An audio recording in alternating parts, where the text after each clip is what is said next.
Dude, that's that. Yeah. Hey. Yeah. Do it live.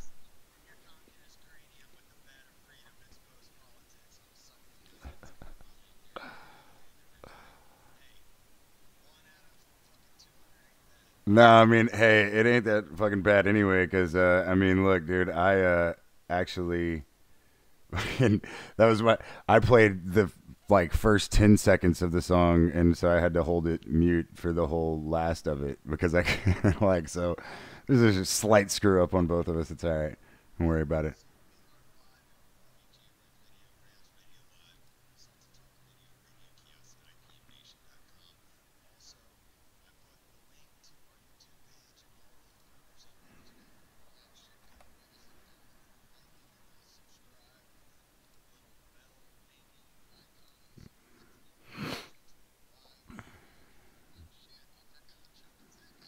Right.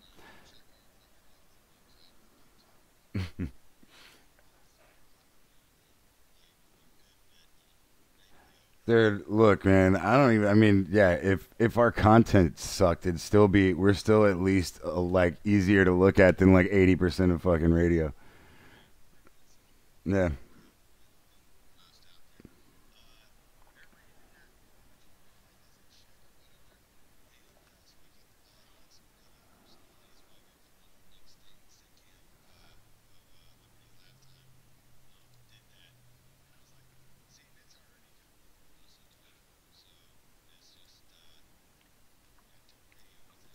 Oh, you just get to be fucking gorgeous as a man or a woman. It's bullshit.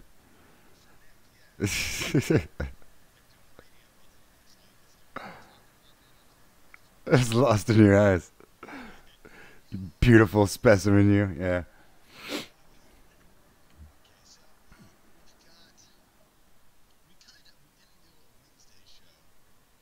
Yeah, man.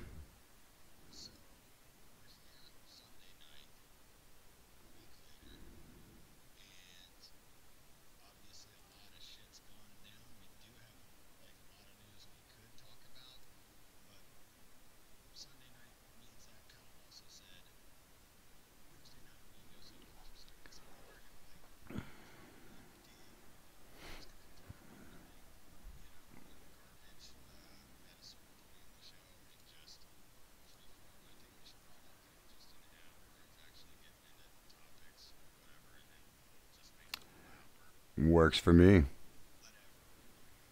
Yeah, yeah.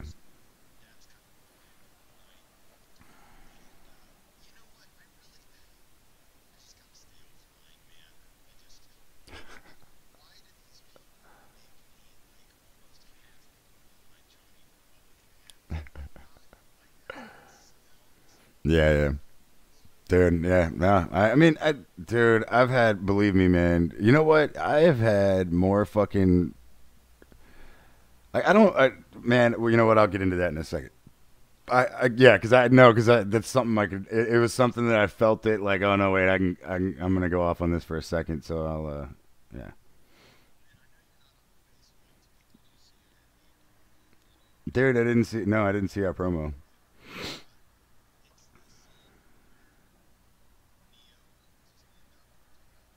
to stop the bullets. Yeah, yeah. Oh, that's fucking great. Yeah, yeah.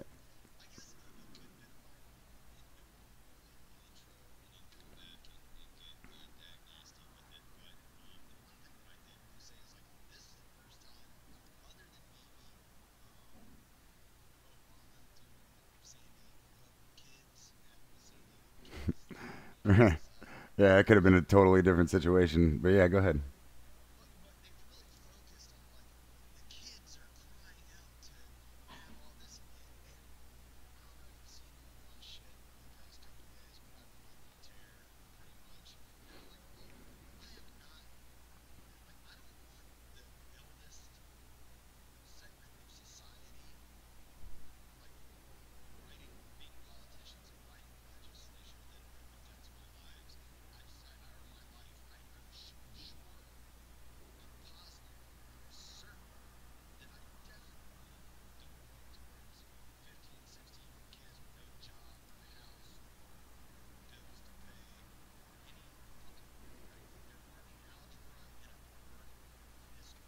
Yeah. Dude, dude, perfect example of that shit today. And it's funny because most of it you can go look up, and like it's shit that you can go look up that isn't like, you can't be like, okay, well, somebody changed that. It's not like I'm not looking this up on Wikipedia, motherfucker. You know what I mean? Like, and it was actually a, yeah, it was, dude. Dude, it was a fucking. The thing was, a man named Jack Johnson, who was the first black heavyweight boxing champion. He also created the wrench, and they call it the monkey wrench to make fun of black people. Well, like, dude, you can go look patents up, all right? Like, so you can just go look up the patent. So I went and go, dude. This is in 1921 that he came up with easier, like he added on to the already existing wrench, right? But he made it better, right? And he patented that. So it was in 1922 that it gets patented. But the term monkey wrench had been around since like 1840, and it was because of the way that you adjust it by spinning the deal on there. And it's one of those things that I'm like, dude, you got like the term monkey wrench being used like, fucking 80 years before this dude did this. And it's like, I get it, right? But it's just some more divisive bullshit that's not even real. Like, you're just dividing people for no fucking reason. Oh, believe me, that was what I was going to get into before. So that's just touching on the tip of the iceberg on that one.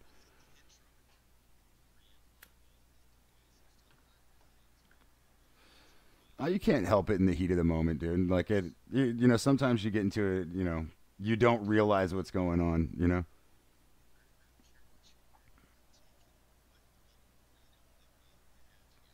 Yeah. No.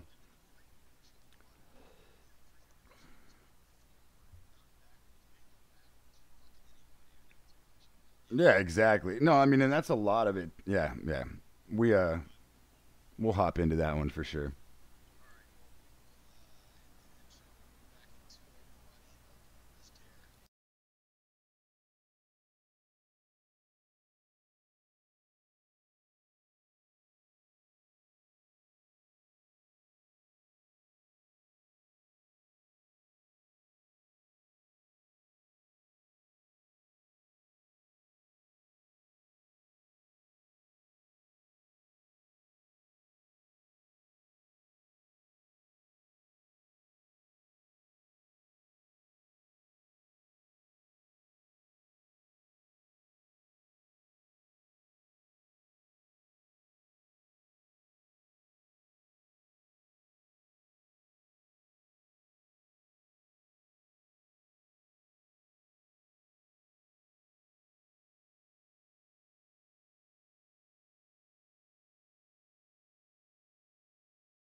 It's post politics with Trip here.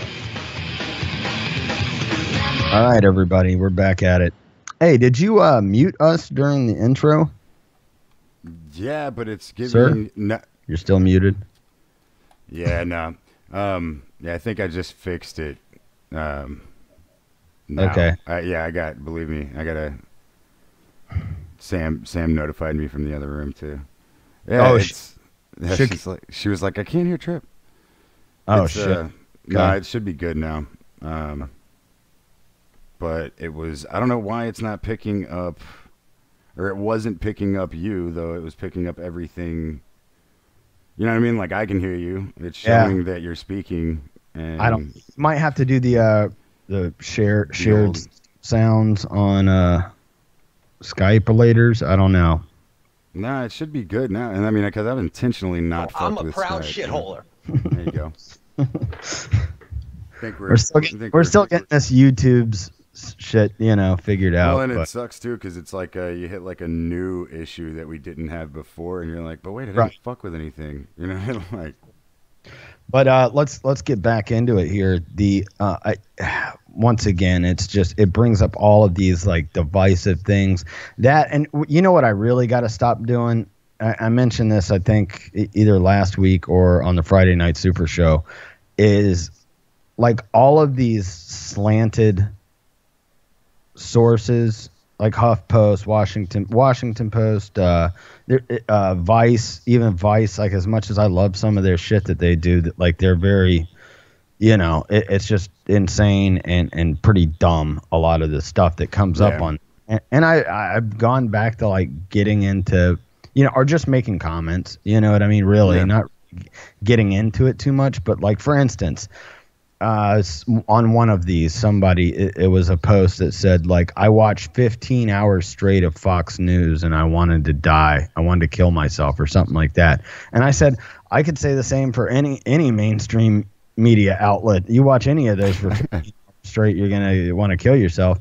And then this guy writes this, like, long, drawn out, like, calls me a cuck and says, with your precious Fox News. And I said, you didn't read a fucking thing I wrote, did you? Like, I said, they are all garbage. Yeah, all of them, And it's like, somebody Well, yeah, but no, you have to have an opinion on one. Like, you have to support one of them. You got to choose a side, Trip. I know. You know what I Dude, mean? I'm telling you. And I hear this more and more amongst just like stuff that isn't even libertarian, like radio or television that I'm watching or listening to. Yeah. I'm hearing this more of people that are not necessarily like proud anarchists or libertarians, right? Yeah. And these people are like, we tackle the gray area. It isn't choose a side. Sometimes I could give a shit less. Sometimes, I might feel one way or the other about it, but no one's looking at you have to choose a side issue. You don't have to. You don't have to. No, no, dude, you can just like have your own fucking opinion. Like, and see, that's what I think sucks. Like, right? I mean, everybody that kind of shit here. Everybody has that fucking thing now that it's so weird, right? The social media somehow disconnected everybody and connected everybody. Like you've got to pick a fucking side. You can't have your own fucking opinion. And I remember, like, when I was young, you could just walk around and, like, feel your own way about shit. And you didn't have to hear everybody's fucking opinion on fucking everything. Or that if you were friends with this person, you had to feel a certain way and whatever. It's just a little fucking ridiculous at this point, man. Right. And that's what I was talking about before, too. Like, dude, the movie the Black Panther movie comes out and motherfuckers are more divided. You're like, wait a second, how the fuck, how did you get, like, you know what I mean? And it's both sides. It's not just white folks or just black folks, but I mean, like, it is absolutely insane where, like, some of the white folks that are bitching about it, and you're like, hey, dude, this fucking character's been around for a long time. You're acting like they just created this right now.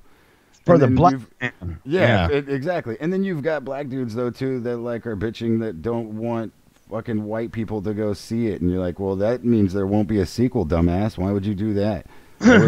Why would you have, if you want it to be successful, you need everybody to go see it. Well, and I'm also going to reiterate something I said on the Friday Night Super Show too, this past Friday, which is, here's the other thing. Whether it's a good movie or not, I don't know. I haven't seen it. I haven't watched like close to any of.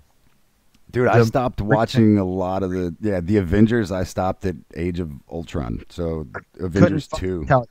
I really honestly have not seen like 95% of them. And B, like that Marvel stuff on Netflix is probably the best shit that I've seen come out of superhero stuff since X-Men. You know what I mean? A lot more of the Netflix Marvel universe than I am the Marvel Cinematic Universe, you know?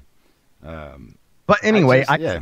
well, right quick, I said this, and I said, okay, so all this hype, all this shit surrounding the Black Panther movie, and here's the other thing: is like whether it's a good movie or not. If it was a dog shit movie, I don't know because I haven't seen it yet. Yeah. But if it is a dog shit movie, and people have been slamming these superhero movies, and it's like we all know that that's the moneymaker. No movies are really making money at the box office.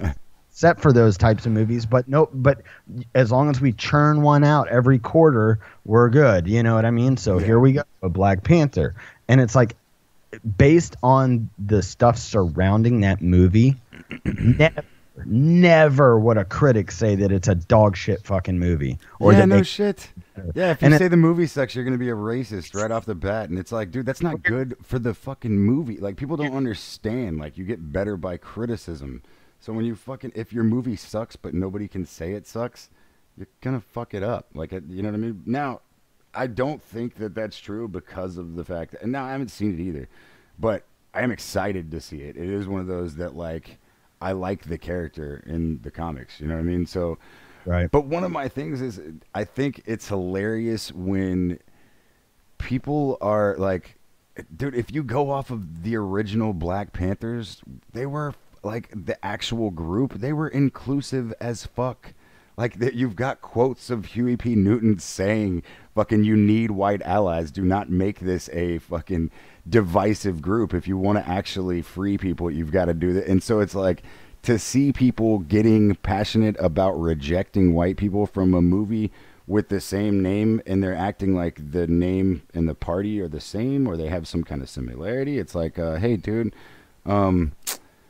The actual group that you're talking about, that you're referring to with this, was a group that rejected being divisive about shit. And it's like, God dang, man. I don't know.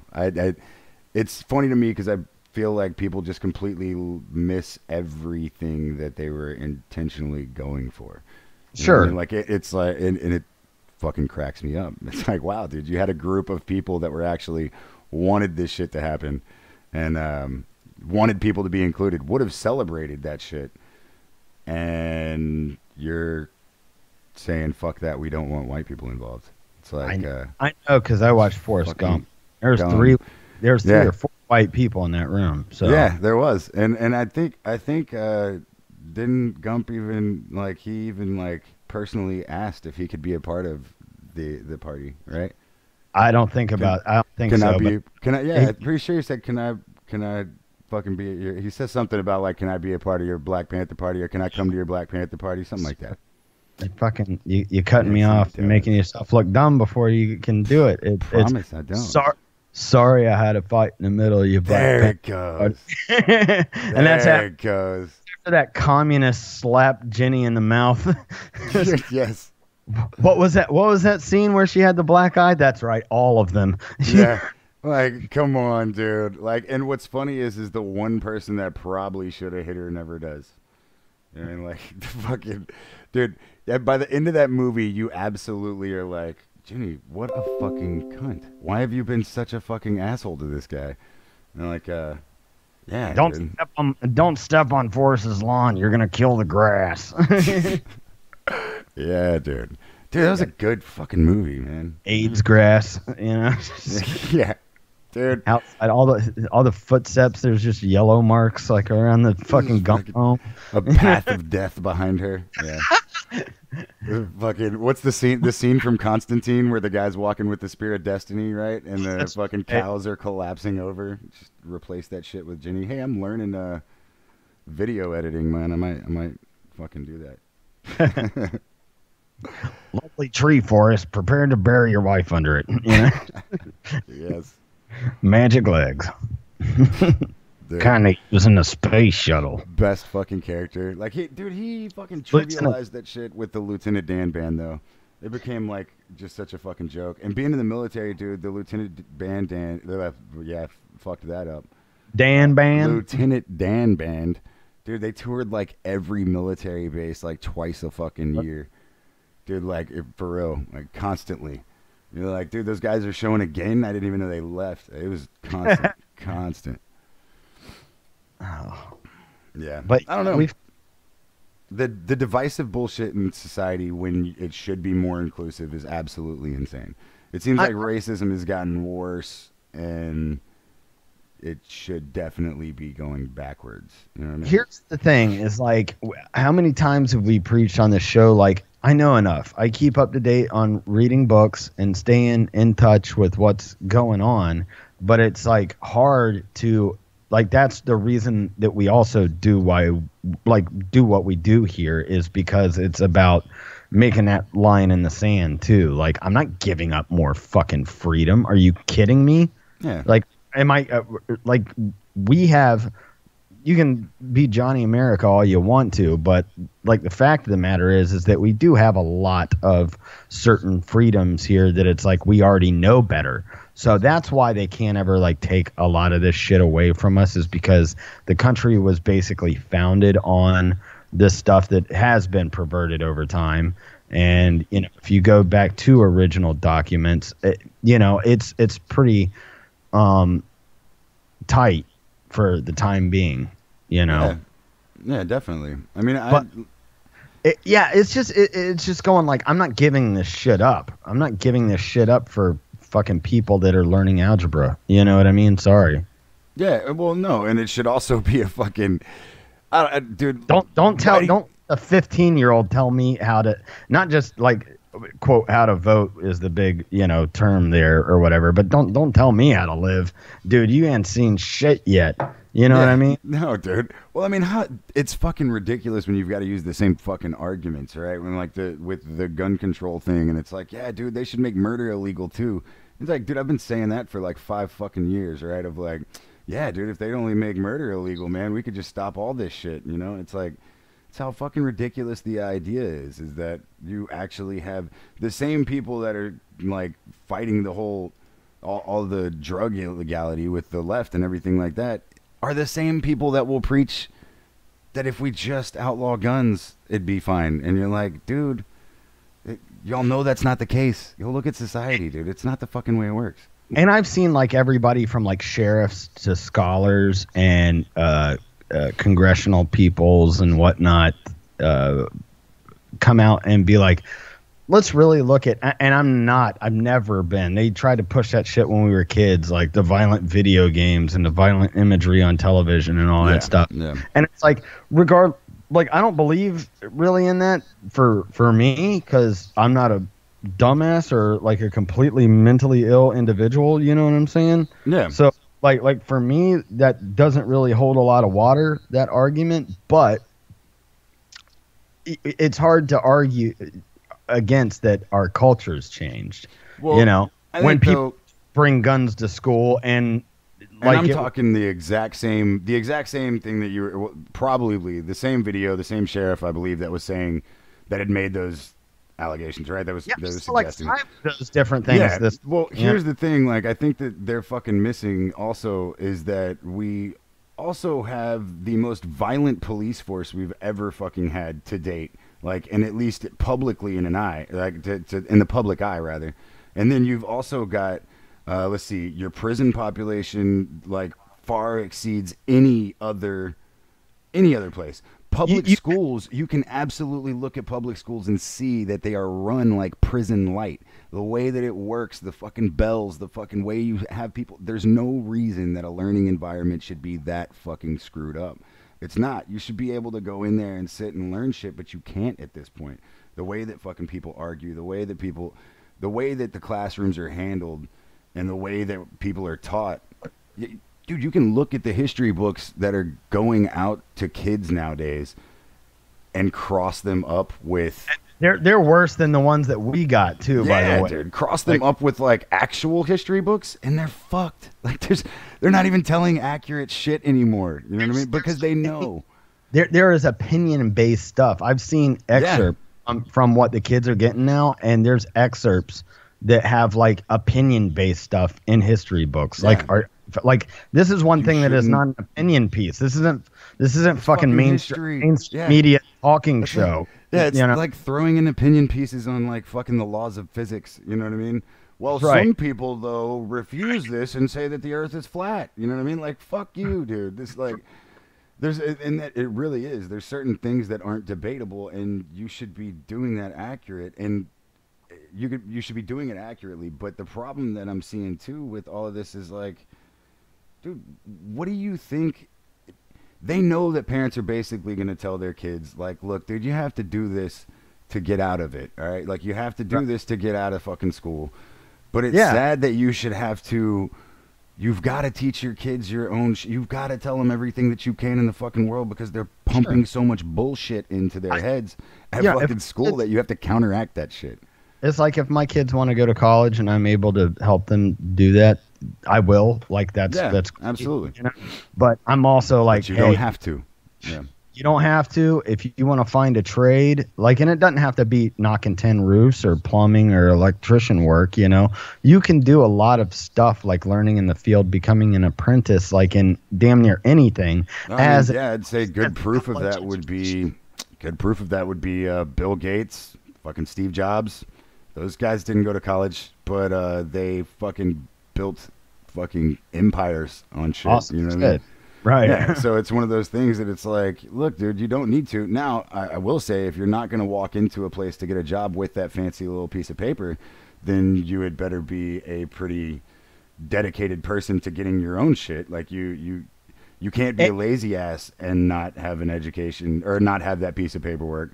And I really haven't. That's what I mean. Like, I really haven't changed my stance on this for the past, like, over 15 years that I've been working. You know what I mean? Because I said now I am in a position where it's like I am, you know, one of the shot callers, quote, like in my business, right? Like, I'm not like top of the food chain, but probably what would be considered to be middle management.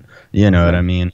And I said to myself, fucking well over a decade ago, I would much rather take somebody that's been doing this type of thing with no education, or, you know, close to no education, for the past. Yeah, no formal college education. They've been doing this for the past 10 years.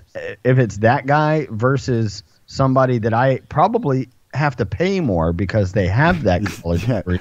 That fucking piece of paperwork. Doesn't know their name from their asshole when they get into that job. Like, I don't know. I've just been sitting in a desk for the past fucking...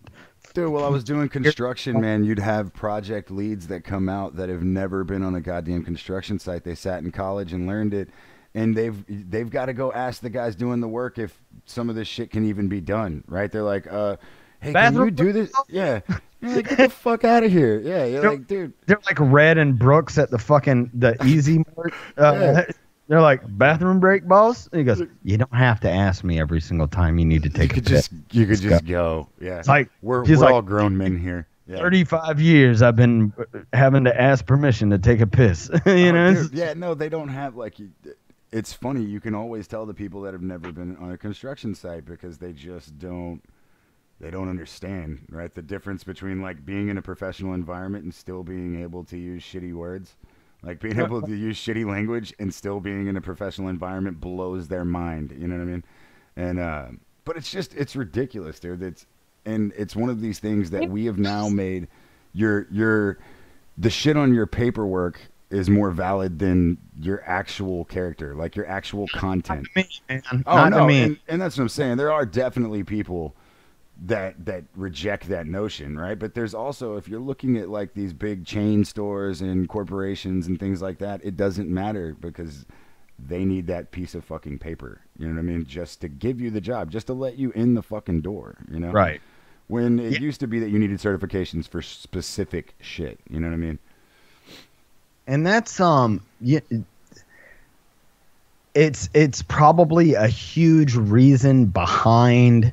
We always talk about the old days and our grandparents or whatever, you know what I mean? It's like, that is a fucking direct, and for our generation, I can't tell you, I grew up in a small town in South Carolina. It was like, you filled out an application, but you know what you could also do? Walk back up there and talk to a manager and be like, hey, I'm really interested in this job and yada, yada, yada. And they're like, hey, this guy followed up. He really does want to work here. You know what I mean? Yeah. And that be the difference between you getting a job and not getting a job. The first time was after I moved down here to Florida, and this was like in 2005, 2006, and they go, go online and fill out an application. Yeah. Is there a manager I can talk to? It's like, no, we don't handle all that here. Yeah, like, we don't do that. You'll have to call our filtering process of the fucking online application where we ask you a redundancy of fucking questions that might as well be the SATs. Yeah, and you'll have to contact our HR department in Bangladesh. It's yeah. Some cocksucker in Mesopotamia is gonna tell me, Yeah, that's the only way we'll know if you're any good. Florida, anyway. If you talk to people that have never been here, we're gonna hit break. We're good to let this roll. Yeah. So, yeah, we'll hit that shit up and be right back, everybody. Stay tuned. More Post Politics coming up next.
Here's another pack of low-grade morons who ought to be locked into portable toilets and set on fire. These people with bumper stickers that say, "We are the proud parents of an honor student at the Franklin School." You know? Or the Midvale Academy, or whatever other innocent-sounding name has been assigned to the indoctrination center where their child has been sent to be stripped of his individuality and turned into an obedient, soul-dead, conformist member of the American consumer culture.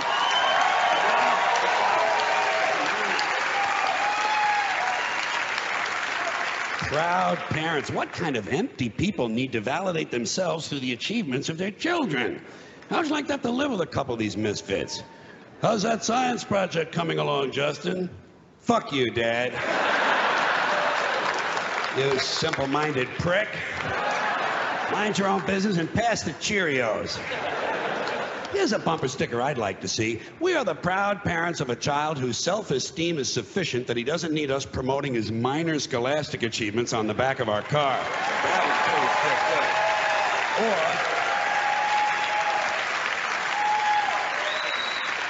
Or, we are the proud parents of a child who has resisted his teacher's attempts to break his spirit and bend him to the will of his corporate masters. Just be a nice little for change, you know? Here's something realistic. We have a daughter in public school who hasn't been knocked up yet. We have a son in public school who hasn't shot any of his classmates yet. But he does sell drugs to your honor student.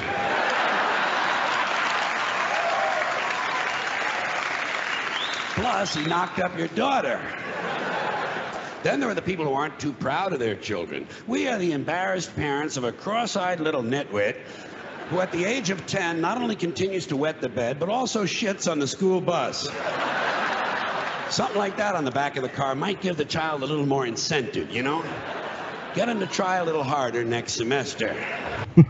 All right, everybody, we're back. That's good stuff, man.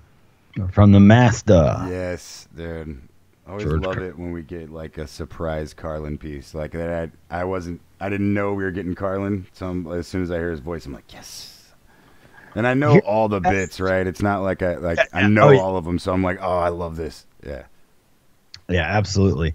The other thing is like the bulk of that special, which is the one that was filmed like just a few weeks after. It's called Complaints and Grievances. It's the one that was filmed pretty much right after 9/11, like within weeks or a month or two, and it was done live.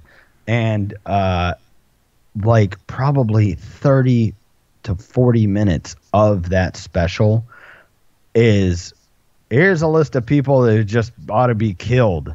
And he goes, and he starts each new demographic with, here's some people that should be, you know, strapped to a chair and beaten bloody with their own shoes or whatever it is. You know what I mean? Like he starts each one out with a new, you know, thing like that. And it's awesome. It's probably my favorite, other than You Were All Diseased is another one of my favorite ones. Dude.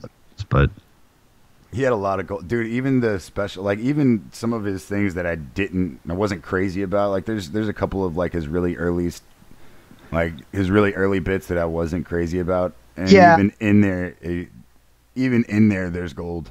It might not be the whole thing, might not be something I enjoy, but there's gold in it. You know what I mean? Yeah, I think we're a little bit too detached, just from the time. Like even though they're very intellectual, like point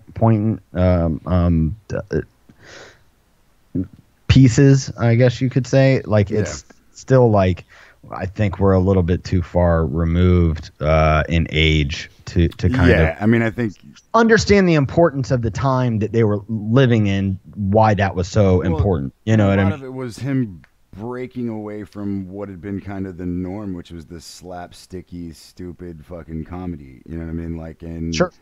So he was kind of having to step away from that. So it was, I mean, it was cool because it was still thinking man's shit, even though it was still that same kind of feel. You know what I mean? Right. I guess we'll do a news blitz here so we can jump right into subculture stuff. I'm holding some stuff off. And once again, some of this stuff is going to make me, you know, I guess potentially put on my Johnny Republican hat. And it's not because I'm defensive about it. It's that there's like the bias and the unfair, like no one should say, like you don't hear Republicans talk that, like how weed is such a great thing and about curing ailments and doing what it has done. You know what I mean? Oh, like, yeah, dude. The right is totally not prepared to put on their, you know, Steven Crowder's piece on fucking the Rogan podcast, dude. Dude, fucking going off about how weed doesn't do anything, like it does. There's no beneficial effects, and you're like, hey, bro, you're really wrong. Yeah, I guess a lot of the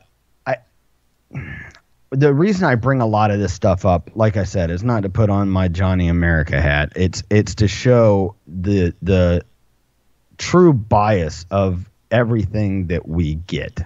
You know what I mean? Yeah. It's to show that. Like, oh, well, how come these people are a target? By the way, we're a show. Everyone is a target. Even Zach and I. Some fucking regularly. Yeah.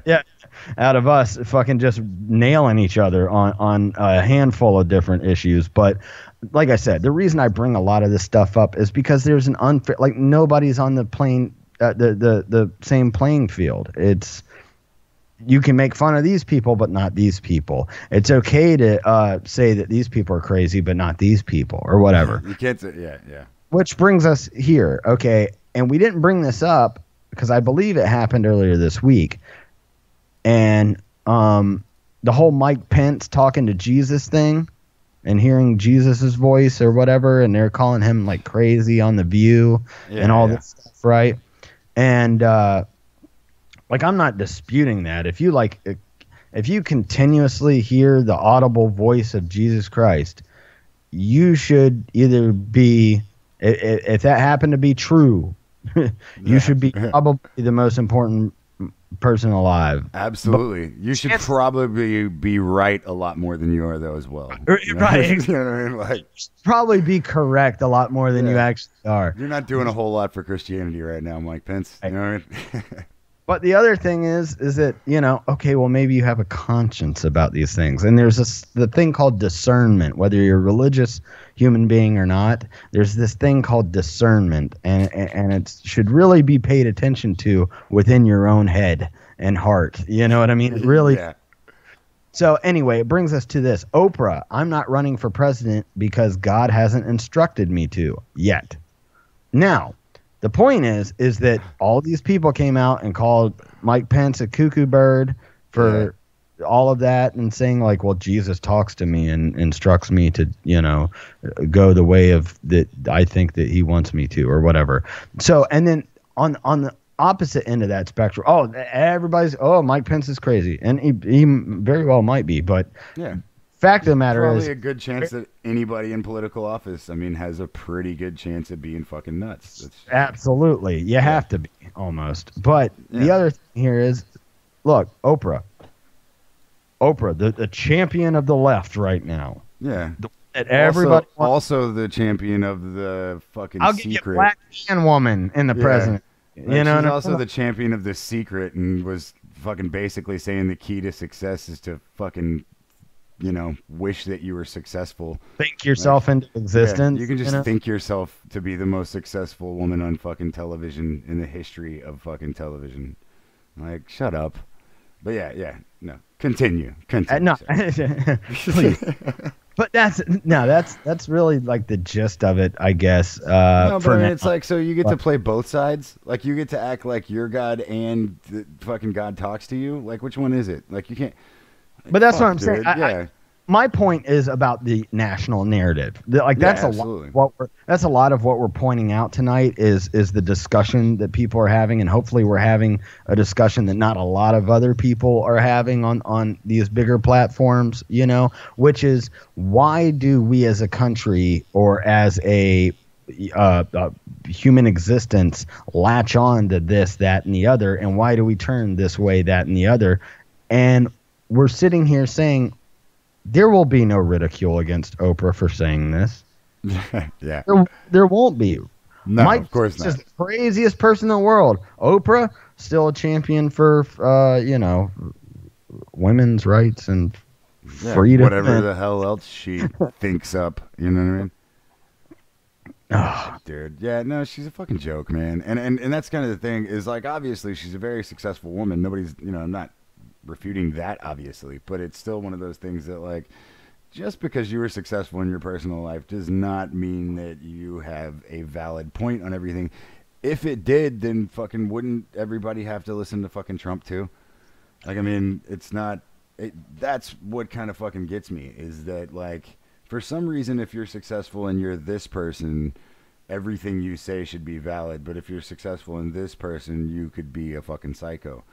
And I think people ought to just, like, maybe recognize the fact that, oh shit, man, this is like our first nudity on cam, dude. No, I you had a spill. Dripped a little bit of drink on Mr. Mouth there. I caught it. No, I was trying to keep it away from the mic, but we can see you, Trip. Yeah, I gotcha. I didn't know. We're still doing this thing. Oh my god, cut the camera. Yeah, no. It's fucking ridiculous. It's like, look, people's accomplishments, especially when those accomplishments in, like, like taking Elon Musk's advice on, like, say, business and fucking physics might not be a horrible idea, because he's done two things that prove that he's very good at that, right? But you shouldn't just like start grabbing Oprah's political shit and being like, well, I mean, she's Oprah, she knows politics, and you're like, come on, I mean, what the fuck are you talking about? Like, stop believing in the person. You know, Yeah. or if you do believe in the person, doesn't mean that you have to necessarily believe in the ideals. You know, some people really like this show and not fucking like everything that we say. I guarantee there's a handful of Fucking has to be. Yeah. I'm sure there's a lot of previous listeners out there. You know what I mean? Where it was like, no doubt. One thing just might have been too much. Fucking gave it a shot, but you know. Right. So it's like you can believe firmly in the ideals and stand by that, or you can really like the person, and you could say, I think Oprah's a great talk show host, of course. You know, I think she's done a lot of good things for tax purposes, you know, for a lot of people. And sorry, I am not on board with the, you know, I remember my mom used to watch the shit. When I was coming up. Mom watched Oprah a good bit. You know what I mean? That was like her, whatever, her daytime talk show or whatever. And this was long before she had the, you know, power and influence that she did now. She was just a very high rated fucking talk show host for broads in the late afternoon. You know what I'm saying? So like it came from that to where we are now with this whole deal. So like I said, you can believe in the person. My mom is a perfect example of somebody that does not believe in the politics of whatever Oprah's preaching or hawking, but still likes the Oprah that she remembers. You know what I mean? Like the talk show host or whatever. So, you do what you do. You got to get it done. Yeah. Got it. Yeah, I don't understand. Like somebody just being on fucking TV, and especially now, right? Because anybody can fucking get in front of a camera nowadays. I mean, we're in front of two of them right now, but it's not just because somebody said it doesn't make it valid. Like, dude, like you can't just like come in and be like, oh well, listen, I heard this on YouTube or I heard this on TV, so it's got to be true. And it's like, no, dude, chances are it's probably not. You know, fucking more than go, go look around and make sure that what you're saying isn't fucking stupid. And that's kind of, I think, the problem that we have now is that people like you can just hear some shit and preach it like it's gospel, and it's like, dude, actually do not have no one is willing to accept a gray matter argument. You could present stuff that's shit on both sides of the aisle, and I will put you a gray area position or question that I pose out there, and all someone will hear is liberal, leftist, communist, or Johnny America, Fox News watching Trump supporter. Like that's how many we've been got to be one of those, one of the other. We've been saying that since the inception of this show. We've been saying that clearly. So, like, I don't know. It's not me that needs to change. It's somebody else. Yeah, no, I mean, that's what's fucking hilarious, dude, is like, I've never met anybody that you can actually ask, like, hey, dude, is there anybody that you would absolutely take their word and back them on anything they said and anything they do? And I can guarantee you the majority of people are going to say, no, I mean, like that, I back anything that they say and believe anything they say. Most people are going to be like, no, there's nobody that I agree with that. Now, put fucking Republican or Democrat in exchange for that. Is there anybody? And they're like, oh yeah, man, those guys just want the best for America. And fucking, so I just absolutely, you're like, what? No. All you need is a good opposition to sell any. Absolutely. Yeah. All you need is a good opposition to sell your fucking point. Consider the war we've been in for 15 fucking years. You know what I mean? For sure. Need a good opposition, and you can do all kinds of shit, dude. You can attempt to conquer the fucking world and claim it's for Jesus. One of the most like peaceful preaching entities out there, like whether you believe in Jesus or not, like you can't argue that if you go read the quotes of Jesus in the Bible, he pretty much never said, yes, conquer the world. There's never never a time when that Well, was a Zach, thing. we have to do something about this crazy heroin and opioid epidemic in this country, Yeah. but we can't get out of Afghanistan to save our lives. We can gotta really solve this. These huge opiate addiction issues. So what we decided to do was send our troops to guard opium fields. You know what I mean? Like, oh, okay, That shit's getting back here. yeah. Like, come the fuck on, dude. No, you don't understand. Like, yeah, we got to really cut. What we need is stronger measures on terrorism because obviously where Yeah. 95% of the opium in the world is grown, Yeah. which we have a total like stranglehold on, not enough. We I need think like the first step into troops, you know. the first step into reining back terrorism is stop giving terrorists a government. You know what I mean? It's fucking. It's a little bit dumb. Like, I mean, we really do, man. When you can actually track that at least. I've seen so many different numbers on it, but I'll go ahead and shoot below what any of the numbers that I've heard are and say that 80% of the opium that's in fucking America is from Afghanistan or that region, right? That's fucking crazy. Like, you can't tell me that the world's most paid for and bought and prescribed drug is opiates of some sort, and we're in the place that's got 80 to 90% of it. Well, that's the other thing. As And far we're as guarding it. controlled substances go that are like manufactured by fucking pill and pharma companies, like Yeah. that's all it is. Where do you think they get? Like, I know that there's ways to make it synthetically, but that also happens to be a huge part of the trade. Yeah, You know, Yeah. and it's just Well, I mean, no, and here's the thing. Like, if you're actually concerned about people, pretty much any kind of synthetic drug is more dangerous than the natural one. That's pretty much always the case. I mean, you go look at the fucking synthetic... I'm dealing with it. Yeah, dude, you go look at the synthetic marijuana, dude, that shit was like fucking people up everywhere. that shit is like, dude, I don't know, but I never smoked some fucking weed that made me go bite people's arms and fucking Yeah, naked. dude. No, I mean, there was like... Oh, no, that was the bath salt shit. That was making cannibals. They've even had shit like that wasn't bath God. salts, but out of like what they called synthetic marijuana. They've had people like okay. naked in the streets and doing all kinds Well, of and they bizarre. had the fucking, what was it, the crocodile too, right? That shit was like, people I were don't- shooting it up and it was like eating their fucking veins. I don't know, you know, Yeah, like dude, I remember seeing pictures of it and it was like, dude, people were shooting this shit up and it was like eating their body from the inside and you're like, what the fuck? Yes. I mean, that's what's crazy though. It's like you've got one drug, so marijuana, that doctors and everyone in the medical profession is going like, wait, we might be able to really help people with this. Like even if we could only use it for people with anxiety or pain, right? Like it Sure. at least gets their mind off of what's going on, right? And it doesn't really have any harmful side effects. But we're going to keep it illegal. Oh, yeah, by the way, the alternative that's out there is making people flip the fuck out, kill each other, eat people, all kinds of crazy shit. And you're like, dude, there is no way. now, you know, Yeah, you're like, there's no way that's better. There's no fucking way. You know what I mean? But you could go buy that shit. Dude, I remember seeing the little baggies at fucking corner stores, dude. Like, it was like, it was everywhere. yeah. And but marijuana, though, like, oh, we won't have that in our state. You know what I mean? Like, get the fuck out of here. Whatever, dude. You know, just whatever. Try to make sense of it if you can. You know what I mean? Yeah, It's not like, going to be easy.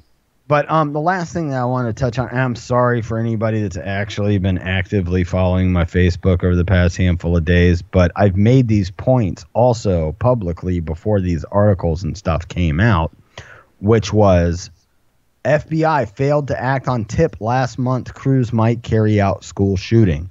Now, for all of this, why I posed this thing that got some good traction on Facebook, and this was before I even got this article, and that was, don't talk to me about my guns, okay? Why don't you ask why the FBI, for all of these mass shootings, whether it be school shootings or the fucking Las Vegas and all of these other fucking mass shootings that have happened recently, don't talk to me about my guns. Ask why it always comes out a few days later that the FBI had their eyes on these people, or have gotten in a tip at one point about these people, and they have let them fall through their fucking fingers every fucking time. Well, and it's not even like it's a fucking. You're talking about. I understand. I'm just, you know. No, but I'm saying you're talking about such a young fucking, like, if it were hard to track down, if the FBI could track down anybody and watch anybody, it would be this fucking Here kid. you make a comment like this guy is done. They'd be at our fucking doorsteps before we fell asleep. Well, You know? and now I do see the other side of it. Like, I would make the argument, too, that, like, for some reason, everybody wants the FBI and the NSA to stop tracking their shit. But when something like this happens, they're like, hey, man, why aren't you guys tracking that shit? But my argument, too, would be... We're doing anyway. Yeah, exactly. That would be my thing. It's like, but y'all are tracking everybody's shit. So couldn't y'all waste a little bit less time tracking all of people's shit and maybe just track the ones that are at risk for shooting up schools? But that's the other part about all this too, that was also put together by saying, like, why does the FBI let this shit fall through their fingers every time? I'll tell you another reason why. Fucking, if I hear the words Russian or collusion one more time, I'm going to break everything in my home and go fucking ape shit. You know what I mean? What's hilarious, dude, is I have actually... of hearing about this fucking FBI Russian bullshit every fucking time. Dude, as soon as I hear Russian, I change the fucking channel. Like, I don't even want to hear it anymore. I'm like, dude, I don't fucking care. Who gives a fuck? I But just don't anyway, care. they indicted these guys. I think there's like 13 people indicted for meddling in the elections, and they all found like there was Democratic ties to the Democratic Party. Not those guys, dude. Those. It's like man, no way. Here's what you asked for, kind of like, and this isn't like this is not me being Johnny Republican. It's like the Democrats. That's kind of what you asked for. You know, you asked for everybody to look into it. Did you think that they wouldn't find if you had fucking ties to this shit? Yeah, dude. I mean, yeah. No. Fucking retarded. By the way, there's fucking we've dealt with so many damn mass shootings and so many domestic terrorism and all of that kind of shit. However anybody feels about it, we've dealt with enough of it that the FBI hadn't done shit upon because they're still wondering what the fuck happened, you know, over a year and a half ago. You know what I mean? No, I mean, I'd say that's a little bit focus. Why is that your focus? No, I mean, hey, look, dude, with all the fucking lies and bullshit that, like, I hate to sound like a conspiracy nut on this, but, you know, when you look at fucking Gulf of Tonkin, Northwoods, and all these other things like that, all these other little bullshit fucking operations that were schemes to get us into wars, and now school shootings, which rarely happen anywhere else ever, happens at least once every 6 months or to once every year in this country. Sure. And every time they start grabbing at guns and shit. So, like, I'm sorry, but you're not going to get me to believe that fucking some of this shit hasn't been pushed by the fucking government. And that's not even to be a conspiracy theorist. That's just based off of prior fucking knowledge and experience. Right. You have to absolutely be certain and for sure that that is definitely part of the overall agenda. It's not some leftist thing either. You know what I mean? And I'm not saying that fucking they grabbed this kid and fucking and it was all staged, or that people didn't die, or that people didn't. No, I'm saying that fucking they allow some of this shit to happen because it's beneficial for them. Like it's beneficial for them to grab some of your rights if you're a little bit scared about your kids getting shot. That's what I'm saying. Like, the GOP knows their contingency, you know what I mean? So it's like, you can't just flip the script on something like, you know, like a lot of GOP flip the script on things like gay marriage and what goes along with that, and some on weed, you know what I mean? So it's like those small social, like, flips from the right, you know what I mean? But it's like, there wouldn't be a thing to say if all of a sudden the GOP switched their stance on a Second Amendment issue. Like, you would have all out fucking, like, fuck everybody. You would have everybody on the right going like, fuck everything. Fuck everything. They didn't trust government enough. Yeah. You want to start some mass shootings. Yeah. It's like, dude, we're gonna stomp the first Ouija we see tonight, man. But anyway, okay, that's enough of that shit. We're gonna hit our next break, and we'll come back and get into some fun topics, some subculture shit. A little bit off the Yeah, I mean, I do have an article or two pertaining to subculture stuff, but it is definitely going to be fun, and we'll get off on a tear on all that when we return. So everybody stay tuned. More Post Politics coming up next. Much love. Stay tuned. Oh, yeah, cut us, man. Mute it.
Everybody, we're back.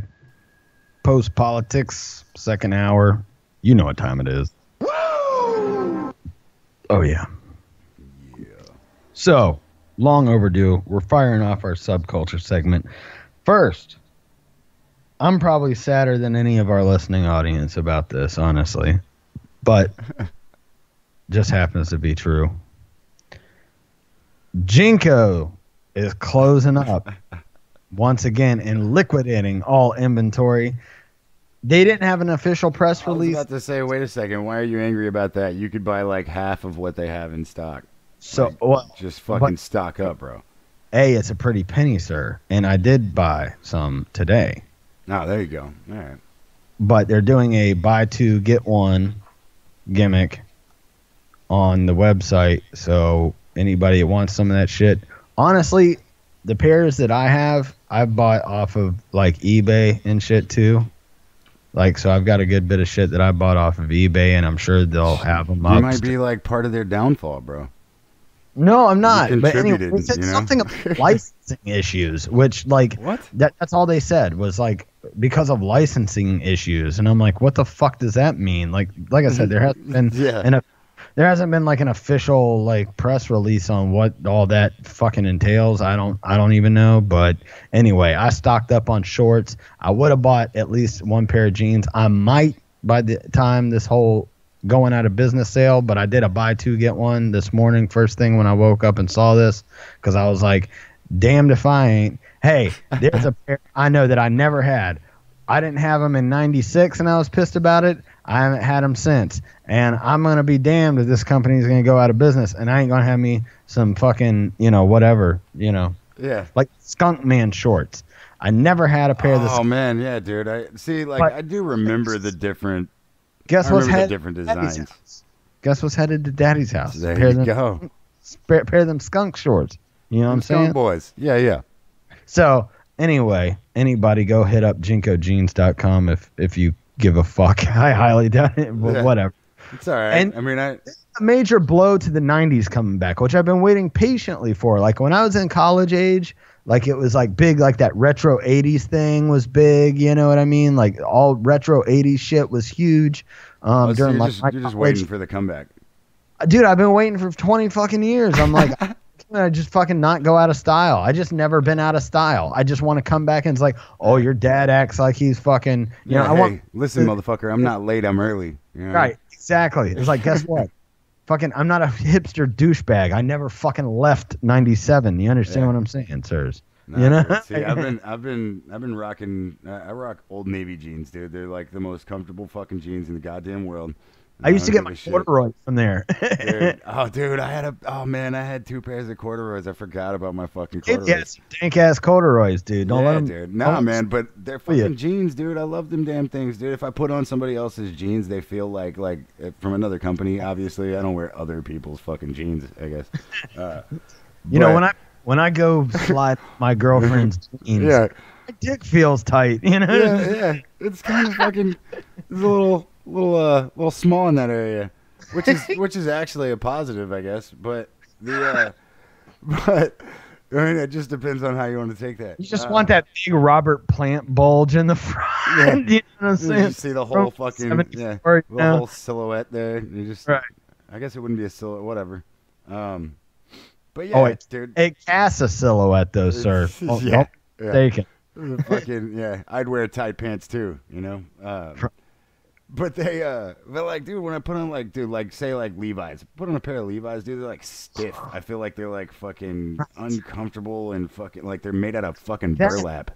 You know what I mean? Like, honestly, since the skinny jeans came in, like we went. Dude, I don't understand those fucking people, dude. We went right from Jinkos to skinny jeans. By the way, you know what I'm fucking crazy gap, dude. I've never worn skinny jeans. I've always had to go to like the urban stores and stuff to buy my jeans and my shorts. Which, by the way, I'm jorts guy. I don't know if anybody else knows that or not. Like I mean, of course, people that know me personally know I'm flip flops and jorts. Yeah, here's my deal. I like. I like jorts, all right? Like, I like them, but honestly, unless they're Jinkos, I feel like they're all way too fucking short. Most of the time, Yeah, see, so most of the time, well, I mean, because I don't own any fucking Jinko shorts, but I Missing don't out. wear. I just don't wear shorts. Yeah, no, I'm gonna fucking miss out completely now. But I don't wear fucking. Well, since you usually, wear, dude, I wear cargo shorts. Is really all I wear now at this point, because it's like the only comfortable medium that I can find where the shorts aren't like halfway up my fucking thigh, or you know what I mean, like. It's annoying, dude. Like if my knees are fucking fully exposed, like if I feel the wind on my knees, I'm fucking angry. Yeah. Not cool. Not cool. Gotta be below the knee. It has to be, dude. Yeah, I don't know. It's like, but like I said, I've never. You know what? Hold on. I will. Let me. Skinny shit. Like there was a time where dudes were wearing capris and shit. Like it was like. Oh yeah. Fuck yeah. Like, no, there was like a good. Half a fag or something. Like yeah, no, there was like a good point. I remember that was like our like maybe junior year to like maybe junior senior year in high school. It went down and it was like a good like 3 or 4 years that people were doing it, and I remember being like, dude, what the fuck? Why is nobody's gonna call anybody on this? We're just letting that shit happen now. You just walk around in some capris. Again, don't just be trying this at home on your kids or your dogs, okay? It was fucking crazy, dude. Like but now, dude, like there's fucking rappers in like dresses on TV and shit like this that I'm like, wait, dude, what the fuck is going on? Like glad you brought that up. Because that leads us to our next subculture topic, and I really wish we would have had this conversation during the Black Panther discussion that we had earlier. Okay, so no shit, not a fucking joke. I gotta actually pull up the article here. Black Panther criticized for lack of LGBT representation. Oh, fuck you. Now, the reason I especially bring this up is like this is a bunch of corny fucking white people that truly do not know the African American culture. Yeah. And fucking actually, I got into it a little bit with Panzel on that. I mean, we're. I mean, don't even. It's not even a good fucking. It's not even. You're talking specifically the African culture. This is a fucking place in Africa. Like goddamn. So hear me out with this, because like I said, I got into Panzella with this about this after I posted it, and so Danny, you know, fucking was commenting, and we were cordial, but you know, he seemed to think that it was because like slaves came over and were forced Christian values and the Christian religion, and I said, look, dude, I'm from a Catholic family. You know what I mean? And other side of my family is Southern Baptist. You know what I mean? Yeah. So it's like, look, listen to me when I tell you this. I know fucking plenty of Christian folks that do not like the fact that people are gay in their family or whatever. You know what I mean? And I've dealt with this personally, but they don't fucking have like this disdain or hatred. They just don't like the fact, like they're a lot more accepting of like it's not like they acting won't like be it's a fucking Christian thing is a little ridiculous, because there are plenty of people out there that aren't Christian that don't like gay people. I mean, what I'm saying is, you talk to any, like I said, this is a bunch of corny ass fucking white folks that really don't have like any black people in their lives, obviously, because if you did, you would know that the African American culture fucking does not play the gay at all. No, they don't. Now I will say there's more and more of them. Brothers, they don't like Down Low Brothers or none of that shit. Yeah, you know what I'm but saying? That's what I was about to say. The Down Low thing is becoming a more fucking talked about deal and all that kind of shit. But as a culture itself is not accepting, like you know what I mean? Like it's no, it's not a real accepted fucking way of life. And but dude, that's with every culture. It's obviously strange. Like, right? It's not and I don't mean strange like, oh, that guy's a weirdo. I mean, it's strange to nature for the most part, right? Like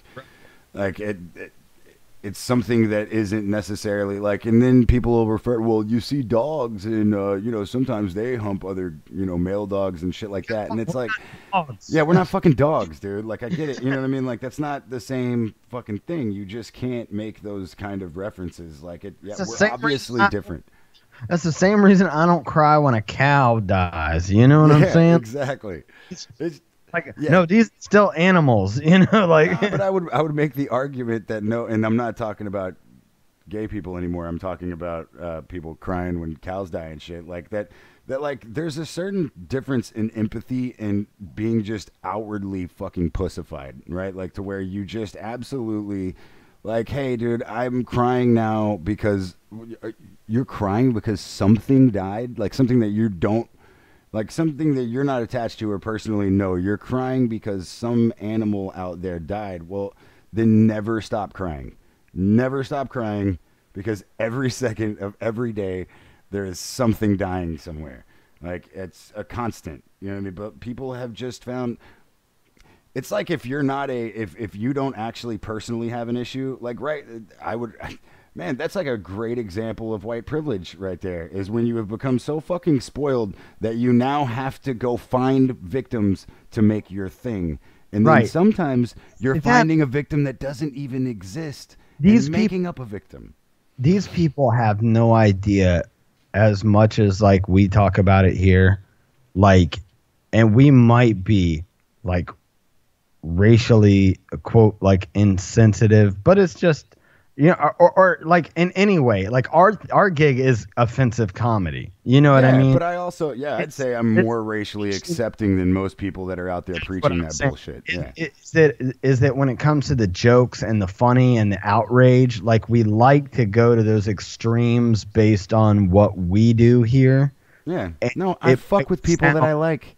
Exactly. Like it's a fucking it's like, dude, no, if I'm not talking shit about you at some point, like if I'm not joking, then just know I probably don't like you. You know what I mean? That's what I'm saying. I did my college thesis on the history of hip hop. You understand what I'm saying? Like that's the kind of shit, like understanding a culture. These people are not well versed, but they feel bad for being who they are and feel like their sole purpose in life is to continuously make up for it to another race or creed or sexuality. That's what's fucking hilarious is like people with, I look like talking about. I look like people that used to own slaves. It's like, dude, go read history books. 98% of the fucking world looks like people that used to own slaves.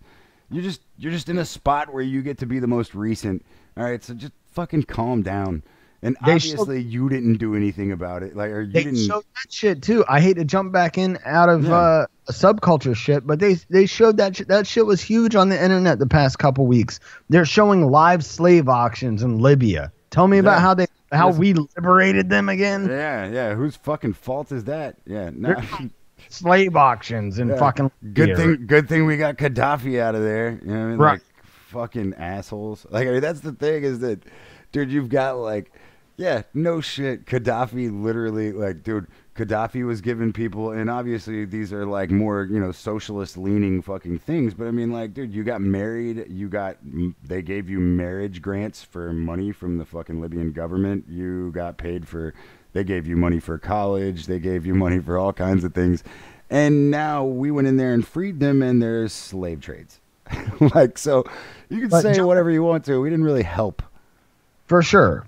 So jumping back in here, according to Pink News, use your imagination. Definitely no prerogative for those people. Yeah. Right. So when the film was announced, fans were excited at the prospect. I'm going to butcher some of these names, so fuck me, whatever. But fans were excited by the prospect of seeing Okoye and Ayu, two of the title characters' bodyguards, getting together as Ayu and fellow female warrior Anika do in the comics.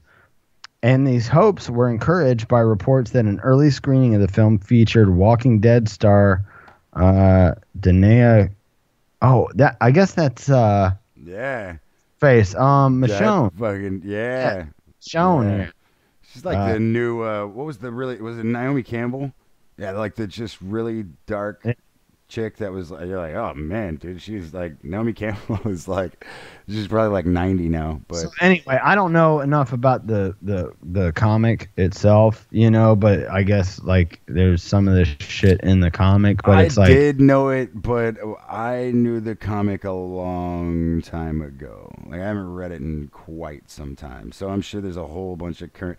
I mean, dude, you miss out on comics in 10 years. A whole lot of shit happens. You know what I mean? Oh, absolutely. But here's the other thing: is like you think that we all know what the fucking franchise of Marvel Comics and what they do in fucking I'll lump DC in there too.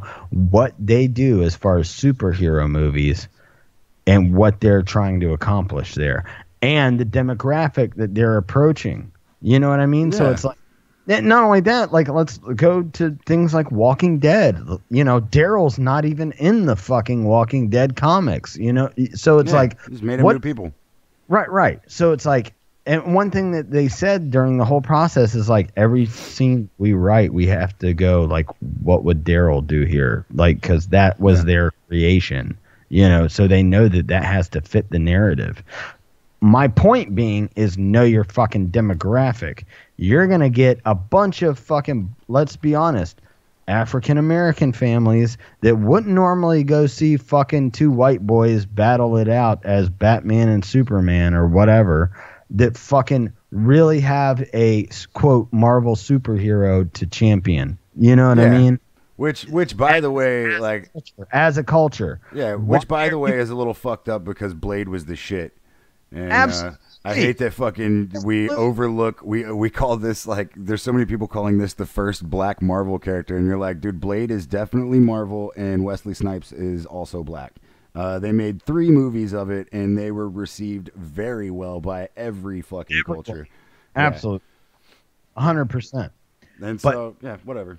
But also, let's be honest, Blade is a little bit more removed from the it wasn't in Africa. Churning out of these fucking prototypes one after the other of these movies that have been coming out the past 5, 6, 7 years. You know what I mean? Yeah, for sure. They've just been cranking out like, just throw it in there. Green screen the fuck out of it. You know what I mean? Yeah, hell yeah. Keep on churning, Just give me more. Name a character. We're making a movie about him. Exactly.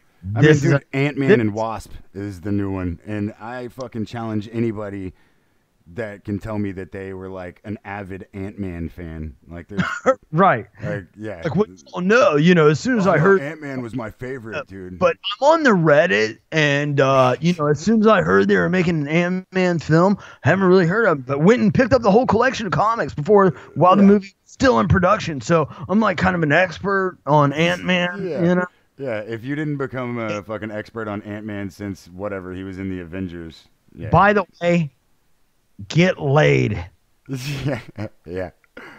For God's sakes, go out and find anyone that's willing to have sex with you. And it's like, dude, once I felt a vagina for the first time, I threw that Star Wars cookie jar right out the fucking window. All right. You understand what I'm saying? Like, don't get me wrong. I still got my nerd. We all have our nerd shit, but we also have to fucking keep that shit in check too. You can't be fucking overtly engulfed by that shit. Yeah. I mean, as a hobby. Like, I mean, here's the deal. Like, I would argue that like nobody's gonna think it's stupid that you like Batman or Spider-Man, right? But but you're gonna be like, dude, I love Ant-Man, and people are gonna be like, who in the fuck? What are you talking about? And you're like, oh, it's this guy. He shrinks or gets big, one or the other. You know what I mean? That's his. We are super huge on Batman in this house. Oh yeah, Batman's fucking awesome, dude. Since I was a kid, I've been a Batman dude. Okay, my kids love Batman. They love the video games. My 3-year-old, my son, like so I finished up Mafia 2 over the weekend. So I finished that yesterday, and then fucking getting down, bro. Dude, I've been getting down on the PlayStation now, son. I'm paying for. I gotta fucking play. You know what I mean? So I'm just trying to find games that I can, hammer out and have.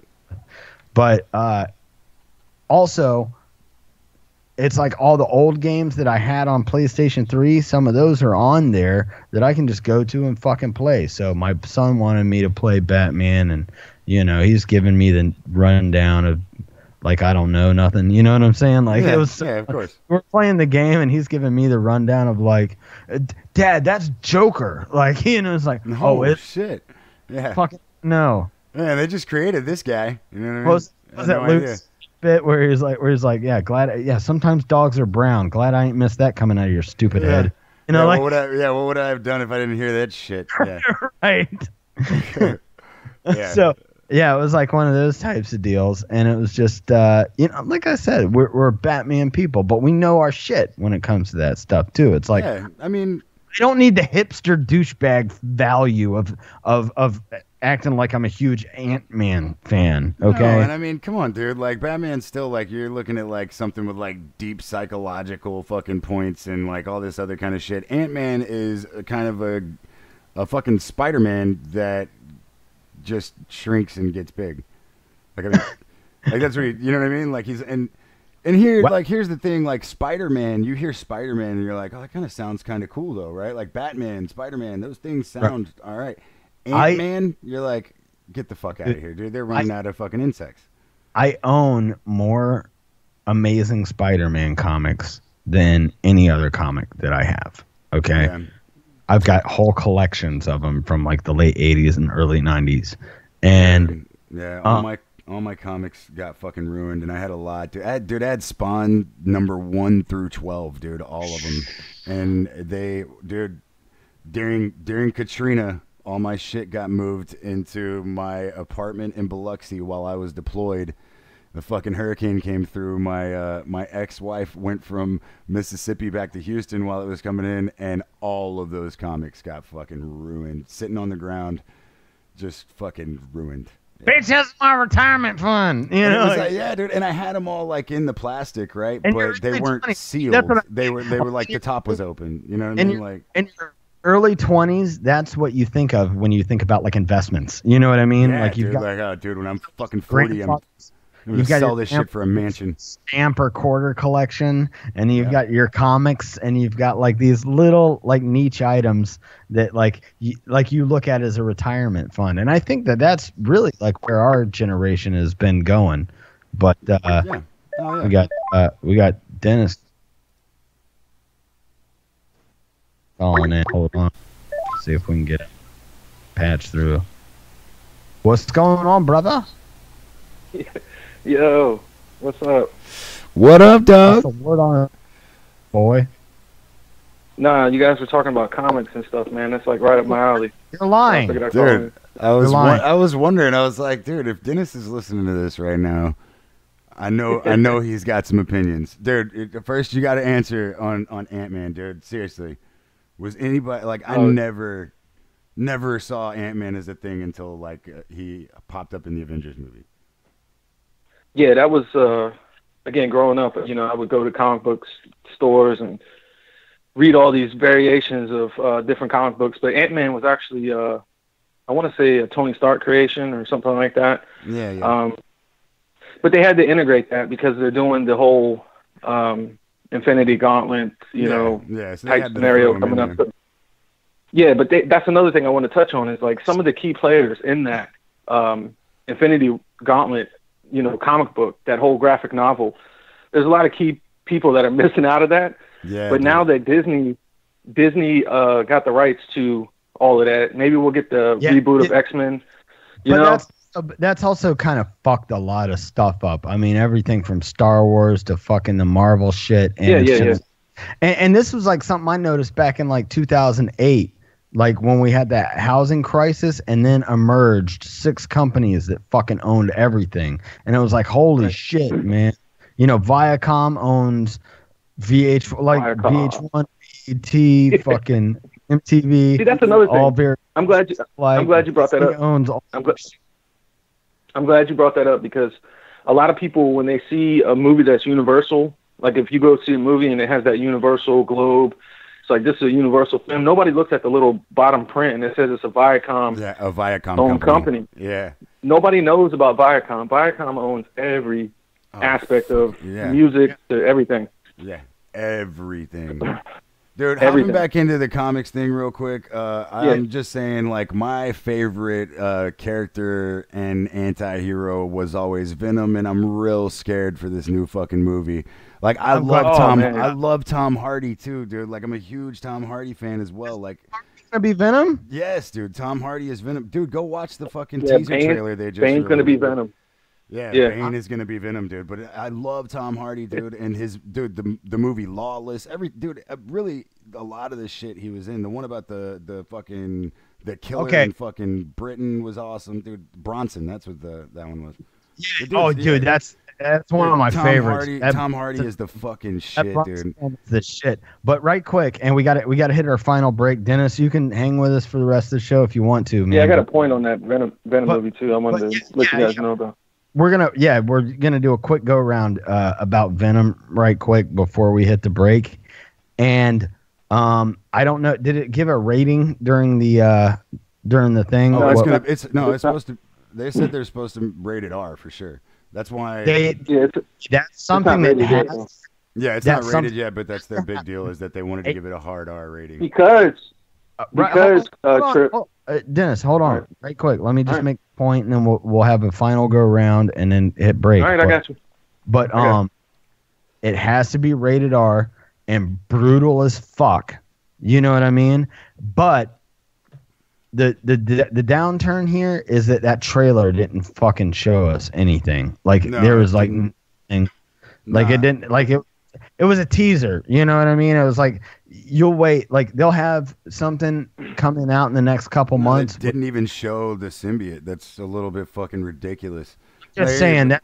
Yeah. Whatever they teased, they need to have a decent, brutal ass fucking trailer, and they could have another Deadpool on their hands. Well, if fucking do it right. I think they could too. Like, I give it that. My problem is like, and these are obviously, this is just people talking right now, right? First they were talking about casting Carnage because Carnage was going to be the villain, and you beat me to it, which was going to be awesome. Yeah. Now they're talking about him not being there. And then they were saying that Spider-Man's not going to be in it because this is going to be after, or he's going to have like a small piece. But this is going to be, there was a point in the comics, if anybody followed the story, there's a point in the comics where... Lethal Protector. Yeah, exactly. Lethal Protector, where fucking Venom and Spider-Man make a deal, Venom leaves, and that's when the whole Carnage thing fucking starts going down. Well, here's my deal, though. Right. If we're going to not have Spider-Man as an antagonist, and we're not going to have Carnage as an antagonist, that leads it to believe, at least with the Venom origin era story, that we're looking at it being one of those movies that's just a guy struggling with his inner demon thing. And they could do that with literally any fucking movie. Don't fucking ruin Venom to make a fucking psychological man struggling with himself thing. You know what I'm saying? Yeah, like, don't fuck this movie up. Yeah. Because if they fuck this up, I'm gonna lose all hope in anything that they put out. Oh, yeah, my point is, already fucked everything up. Besides the X-Men, which is debatable, you know. They didn't cast Brock Lesnar as Eddie Brock either, so I'm pissed about that. So we got Tom Hardy. Right. But anyway, I said that when I was in high school, dude. I was like, if they ever make a Venom movie, Brock Lesnar has got to be Eddie Brock, and he has Brock in his name already. You know what I'm saying? Yeah, dude, and he's fucking huge. Yeah.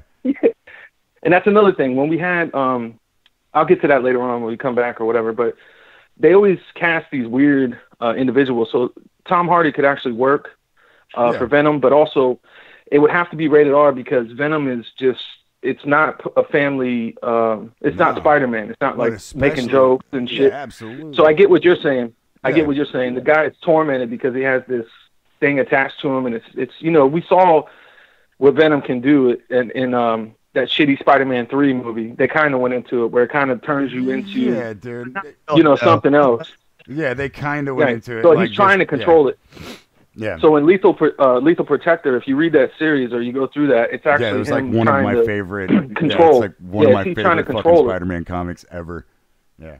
Right, and then later on, Zach, later on they got the Venom symbiote or however you pronounce it, whatever. Yeah. And symbiote works for the government took it and formed it into a weapon, and that's where you get Agent Venom, and that's Flash Thompson. Flash Thompson is fucking Agent Venom, and that's slick as hell too, dude. If they open this so we've world had- up, dude, this could be amazing because of all the different, like, you've got anti-venom, you've got toxin. Yeah, you got all kind of shit. Yeah, man. dude. And a lot of people don't realize, like, Carnage is actually the child of the symbiote Venom because I want to symbiotes- see Carnage on the big screen. Oh, I don't dude. care. They were I don't talking care about what they do. casting the dude that plays the, like, Joker lookalike from Gotham. They were talking about making that would him be good. Cletus Cassidy. That would be Cletus Cassidy. good. Yeah, He's got to it would have be. red hair though. He's got to Yeah, have. for He's sure. got to be like a ginger Got to be a little psychopath. angry psychopath ginger dude for sure. And Hey, like, guys. because Carnage was awesome. Yeah, For sure. Yeah, that was Carnage deserves. He deserves his own film as well. But yeah, that was like Maximum Carnage was one of the first games I ever bought on Sega Genesis. dude. too. Like Dude. Maximum Carnage, Hey, that game look, cool. man, there's a scene that I still remember from a comic book to this day, all right? And it's when fucking Venom it's like the first time Venom ever was like playing the real anti-hero part, and him and Spider-Man hop down and they confront Carnage, and fucking Venom's like, your reign of terror is over, Carnage. And Carnage goes, Reign, I'm talking hell, baby. And he starts shooting fucking little diamond fucking bullets out of his chest at him, and it's fucking awesome. And I remember being like, oh, this guy's great. Like the first Carnage comic that he's in, he throws a baby out the window. Throws a baby. I have Dude. I have the 3-part series of Carnage Origins in Dude, one of these shits that I have. I still have those books, those Dude, he comics. throws I have a the originals. throws a baby out the window because he knows that Spider-Man and Venom will try and save the infant rather than chase Yeah, him. he's fucking crazy. Yeah, dude. so as a decoy, dude, he grabs an infant in this fucking apartment room and throws that motherfucker out the window. Like, they could make this a brutally awesome fucking movie. And if they don't involve why wouldn't Carnage they? in it, yeah, because of the, I mean, like I said, dude, them talking about not putting Carnage in and not having Spider-Man as a main thing leaves you with no real antagonist, which means that you're going to have the Zach, let me ask you protagonist is something. going to be Eddie Brock and the antagonist is going to be the suit. And I don't want to see Let me ask you a something. fucking inner demon struggle movie made out of fucking Venom. Right. I just want to point this out. Let me ask you something because this is interesting as well. I know we have the Infinity Wars Avenger films coming up, Yeah. but I don't know if it was before that or after that. We had the Secret Wars where Spider-Man went to space Yeah. and he got the black suit. So maybe they're going to integrate that into the Infinity Wars. Like Yeah, I maybe think Spider-Man's in Secret- space. I think that was before, Right? but I'm not sure. I mean, Yeah, I think it with was before. Yeah, with the MCU, they could kind of combine them, really. You know what I mean? Like they can. So that would explain the movie, the spin-off. You know what I mean? Yeah, that could absolutely. kind of. Yeah, you know no, what I'm that saying? actually does And then- make sense. I hadn't thought of that. And then the next Spider-Man, the Homecoming 2, we could have at the end Venom of it like show a up. tease for like a black But suit see- Spider-Man. But see, the issue that they're Right. gonna have with that shit though too is you're forgetting this is Venom made by Sony. This isn't Venom Right, yeah, made, yeah. so they can't even. That's the reason the Spider-Man's only going to have a very small part, is because they had to ask Marvel for permission to put Spider-Man in there because they don't own the rights to Spider-Man. So Hey, God, What? what? You know what I'm Exactly. saying? Like, So they only put him in a little tiny bit because they were like, well, we can't explain the origin of Venom without at least touching on Spider-Man. So what I was You thinking can't is explain the origins of Venom Yeah. without Spider-Man. exactly, It's impossible. But that's Hey, what my thing is. Well, hold on, real quick, about to end it. I know we got to hit fucking break here, but we got to like with that whole deal is you could easily go into the Lethal Protector story, right? And just the only part that you show of Spider-Man is Spider-Man and Venom basically coming to a truce, right? And then go off on to Venom's solo experience or whatever. And But then it wouldn't be runs the into Spider-Man Carnage. in MCU right now. It'd be like a different. No, Spider-Man, I right? think they did get him though. From what I'm reading, man, there's so much up in the air right now. So I'm probably Yeah, I know, it's bitching confusing, about. dude. Yeah, I'm probably bitching about shit that's not even going to be an issue. But But we have that in common, dude. One of Yeah, my favorite fucking love comic Venom, book dude. entities is Venom. Yeah, That was my shit growing up. dude, he was you know? amazing. Yeah, and it's cool because he's Spider-Man one of those dudes 300. That's supposed to be he's supposed to be a villain, but he turns into an anti-hero as his story goes. It's really fucking cool, man. Yeah, it's awesome. All And right, one of my favorite artists too. Before we take a break, the guy that created Venom, Seth MacFarlane. So he does all the Spawn. Todd McFarlane. But yes, he Todd created- McFarlane. I'm he sorry. I'm created- thinking No, of Family Guy. And Hey, shit. I know. I'm only saying that because, dude, you hit a nerve, dude. That's my fucking dude right there. That's why. I Okay, started yeah. buying- So we're on the that's why same I boat. started buying Okay. Spawn. All That's right. my fucking guy, Todd To be- McFarlane. Love him. to be I fair, just have a lot on my mind. up, I have a lot but on my mind. yeah. Yeah. Yeah. Todd McFarlane. yeah. All right, great. We'll be back. Final segment coming up right after this break. Much love. we'll be back and hit you guys up with the rest of whatever the fuck we're going to get into. Who knows? Who knows where it's... Spawn movie's coming, too. There's a Spawn movie coming later this year, I believe. Yeah. I remember that. And Todd McFarlane is writing and directing it. Which is a black superhero character. Yes, he is. But nobody will talk about that. All right. Hey, wait. Do I gotta mute it? No. Deal. The fox so gray, it's almost black. I lost my way here and I can't seem to get it back. Such a drag, day or night. I know I try my best, I just can't seem to get it right. The sky split apart and a star fell to the ground. Light a candle on it and burn this sucker down.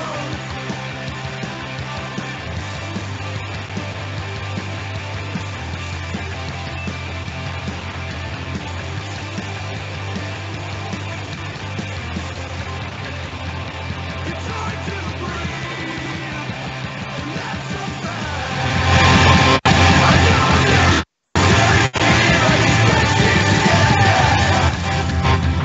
The words come apart like razor blades in my mouth. Cut my tongue apart and let that fucker out. I felt defeated, but I'm not. Oh no, no. Gonna take through the ceiling. Better look out, watch me go. I better bet it on. Somehow it always goes. I'm sure there's gonna be a end. There's always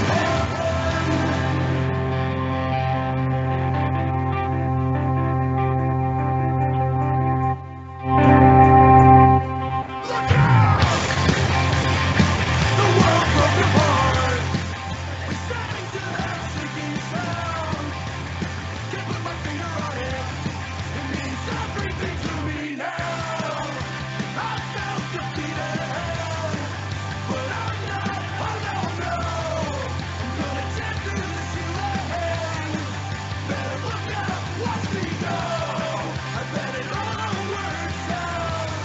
Somehow it always does. I'm sure there's a meaning. There's always one. So I'm 47 now, and yeah, I know that's about what it's worth. That's what that deserves.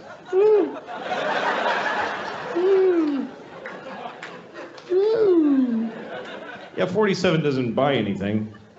18 you can vote, 21 you can drink, and 47 you can just keep doing whatever. Just do it. Just keep being out of breath. One good thing is that I've let go of any dream of getting in great shape. Like, it's like a relief. Just because my whole life I've been like, well, someday I should really get in great shape. Now I'm like, what? Why would I do that? That's not gonna happen. To me, the level I want to reach as far as the shape I'm in, I just want it to be so that if you find out that I died, you ask what happened. That's all. I want you to wonder what happened. I don't want to be like, oh, he died? Oh, yeah, well, sure. Sure he did. Sure he did. To be a bigger news to you, did you hear Louis is still alive? Shit. Oh, really? Oh, my God. Oh, my God. How? How? Something's changed when you get older. Like, I've reallocated some of the noises that I make. Like, the noise I used to make when I come is now the noise I make when I pee.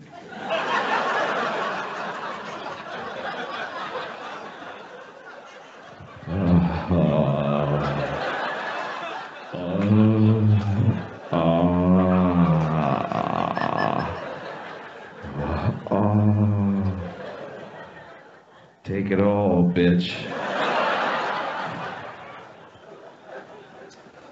very disrespectful to my toilet. Unfortunately. Yeah, you like that piss, don't you, bitch? I'm gonna shit in your mouth too, cause you ain't nothing but a shitty piss drinking toilet. Dumb bitch toilet. You ain't intelligent. You ain't even been outside. You sit there waiting for me to shit in your face. Got piss on your lips. You ain't even special. I pissed in 3 toilets today. You ain't shit. It's terrible. It's awful. But that's how my dad treated his toilet, so that's where I learned it.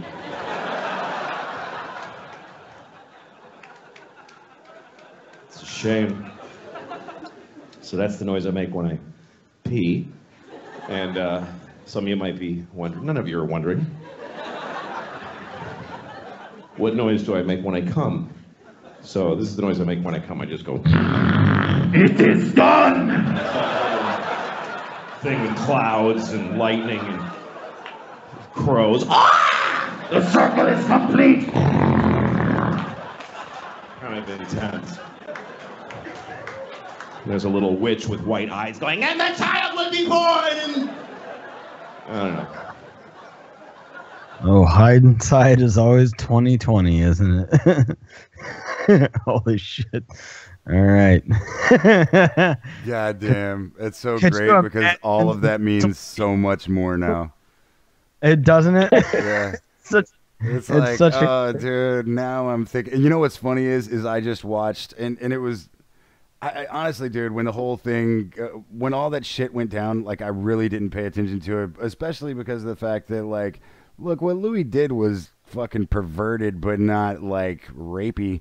He's not, like, you know what Criminal. I'm saying? Yeah. Yeah, what he was doing was just creepy. It was just like, oh, you weirdo. You know what I mean? There was a Or dude at our high school that used to pay chicks to, like, rub their feet, right?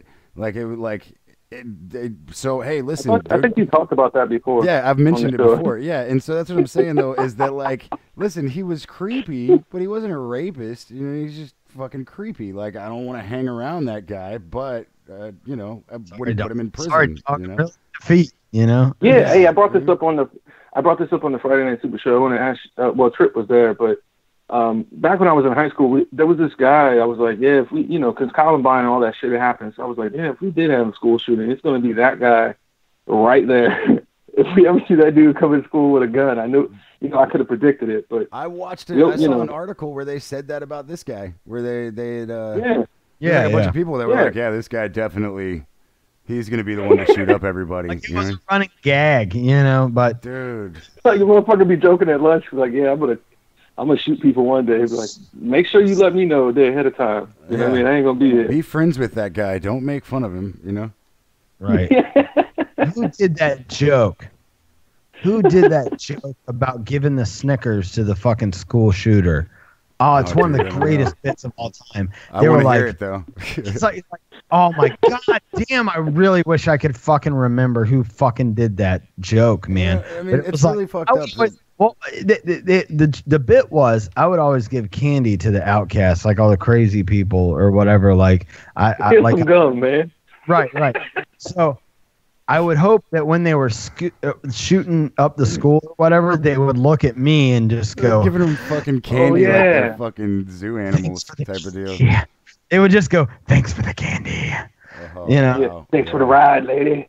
Right. Thanks for It the might ride. have been like Nick Swardson. It might have been. I don't want to fuck that up, but I know for it's a hilarious bit, and I don't know for certain who did it. But It was always I those also- guys, right? Like when you were a reject and like you were kind of an outcast, there was still those guys that were unaccepted by the outcasts. You know what I mean? That you were like, no, yeah. listen, I don't fit in, but not- you, yeah, you really don't fit in. No, like man. if Trip went to my high school, we probably would have been in the same circles. You know what I'm saying? With the Jinkos and yeah. the skateboarders and shit. For me personally, I was able. You know what I'm saying? You got your jocks, you got your But you also group of had people. people that were like into Marilyn Manson, smelled, and Yeah, were. I mean, I could. active. My point You is, know? I can mingle in all these groups and communicate with all these people. So I was just like I could blend with people. But I they mean, were always I like was kind of the outsiders. same way, man. A bit of a floater, if you will, but Yeah, you know, I mean, not the kind you everybody can't knew flush, but everybody knew who I was, but I wasn't like an outsider. I Right. just didn't classify myself as like one of these particular groups, even though I played sports and did other shit. But I just, I was a stoner. I was a lot of shit when I was in high school. I was a lot of Yeah, different titles. You know what I'm saying? But Like- I like mean, you can my- always pinpoint those people that are just. You don't want to pick on that dude too much. You don't know what he's gonna do. Seriously, oh, yeah, yeah. dude, yeah, like. Yeah, because there was still that dude, like, I mean, especially like in junior high, dude, I still had my like big chain hanging from my wallet and fucking, it was when I was wearing my corduroys and shit all the time and all that. But still, the smelly guy, I was still like, hey, bro, fucking, shower up, man. What the fuck? Like it was not a. You just reminded me. Yeah. You just reminded me. You guys were talking about corduroys earlier, but Chris Rock did a stand-up about that. He was talking about Rick James trying to make money, so he did Old Navy. He's like, give it to me, babe. Give me corduroy.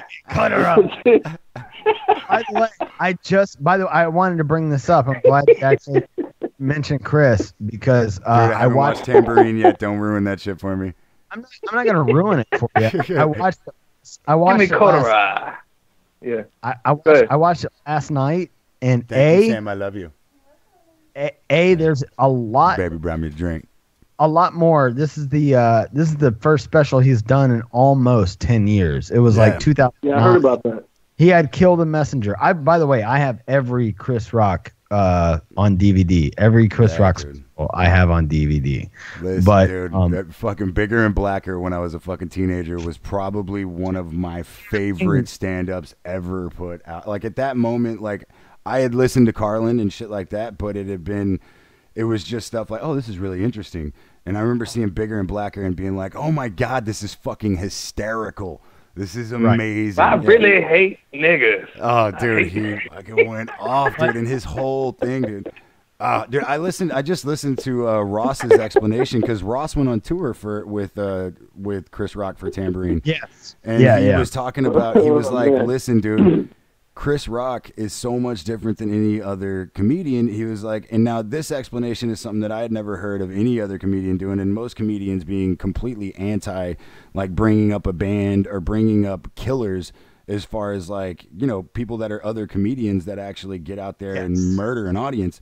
And he was like, no, but he does. He brings 3 other headliners to open up for his show. Those headliners go up and do an hour worth of a show. Then they have a slight intermission, like a band or something like that real quick, and then an intermission, and then Chris Rock will come up and do 2 hours because he is just not fucking scared. Like he was like, dude, Chris Rock just comes out and owns it, and it's amazing. Listening to a comedian talk about Chris Rock is some really cool shit.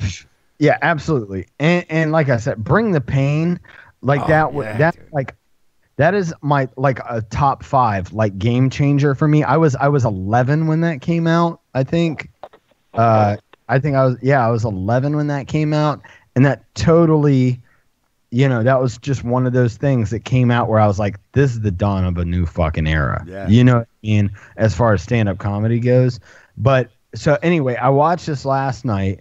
There's a good bit of callbacks to stuff that he's done in the past or jokes that he's made as far as stand-up in the past. But there's superbly funny portions of this stand-up. And there's also things where I went, it's a great joke. I'm not laughing at it, but god damn, is that a smart fucking point. You know, his delivery, man. His delivery is off the chain. It's a smart, good joke, and it hits home. So it's like, I'm not laughing as hard as much as I appreciate the joke, but like, you just go, god damn, that's a smart joke, It's just so good. And I of gotta course, check that out.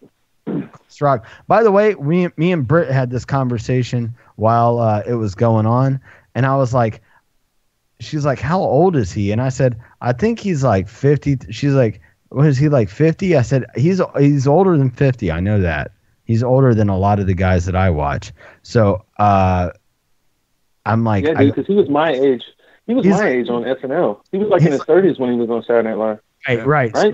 So I go, he's either 53 or 54, I think. And then Britt looks it up and she goes, he's 53. I was like, damn, I'm good. And then Yeah. of course we had the conversation where I go, by the way, black people go from 27 to 70 in a matter of like 2 years. Yeah. You know what I'm saying? Yeah, dude. Yeah. I don't know what it is. Exactly. Like Chris Rock still looks 27 up there, straight up. Like Yeah, he's the only weird thing was that he had his fucking facial hair shaved off, and I Right. haven't seen the whole stand up. I just saw the picture of it, and I was like, Chris Rock with no facial hair, what the fuck? Chris Rock looks like how he did when he was on SNL. You know, clean Yeah. shit. Right, yeah.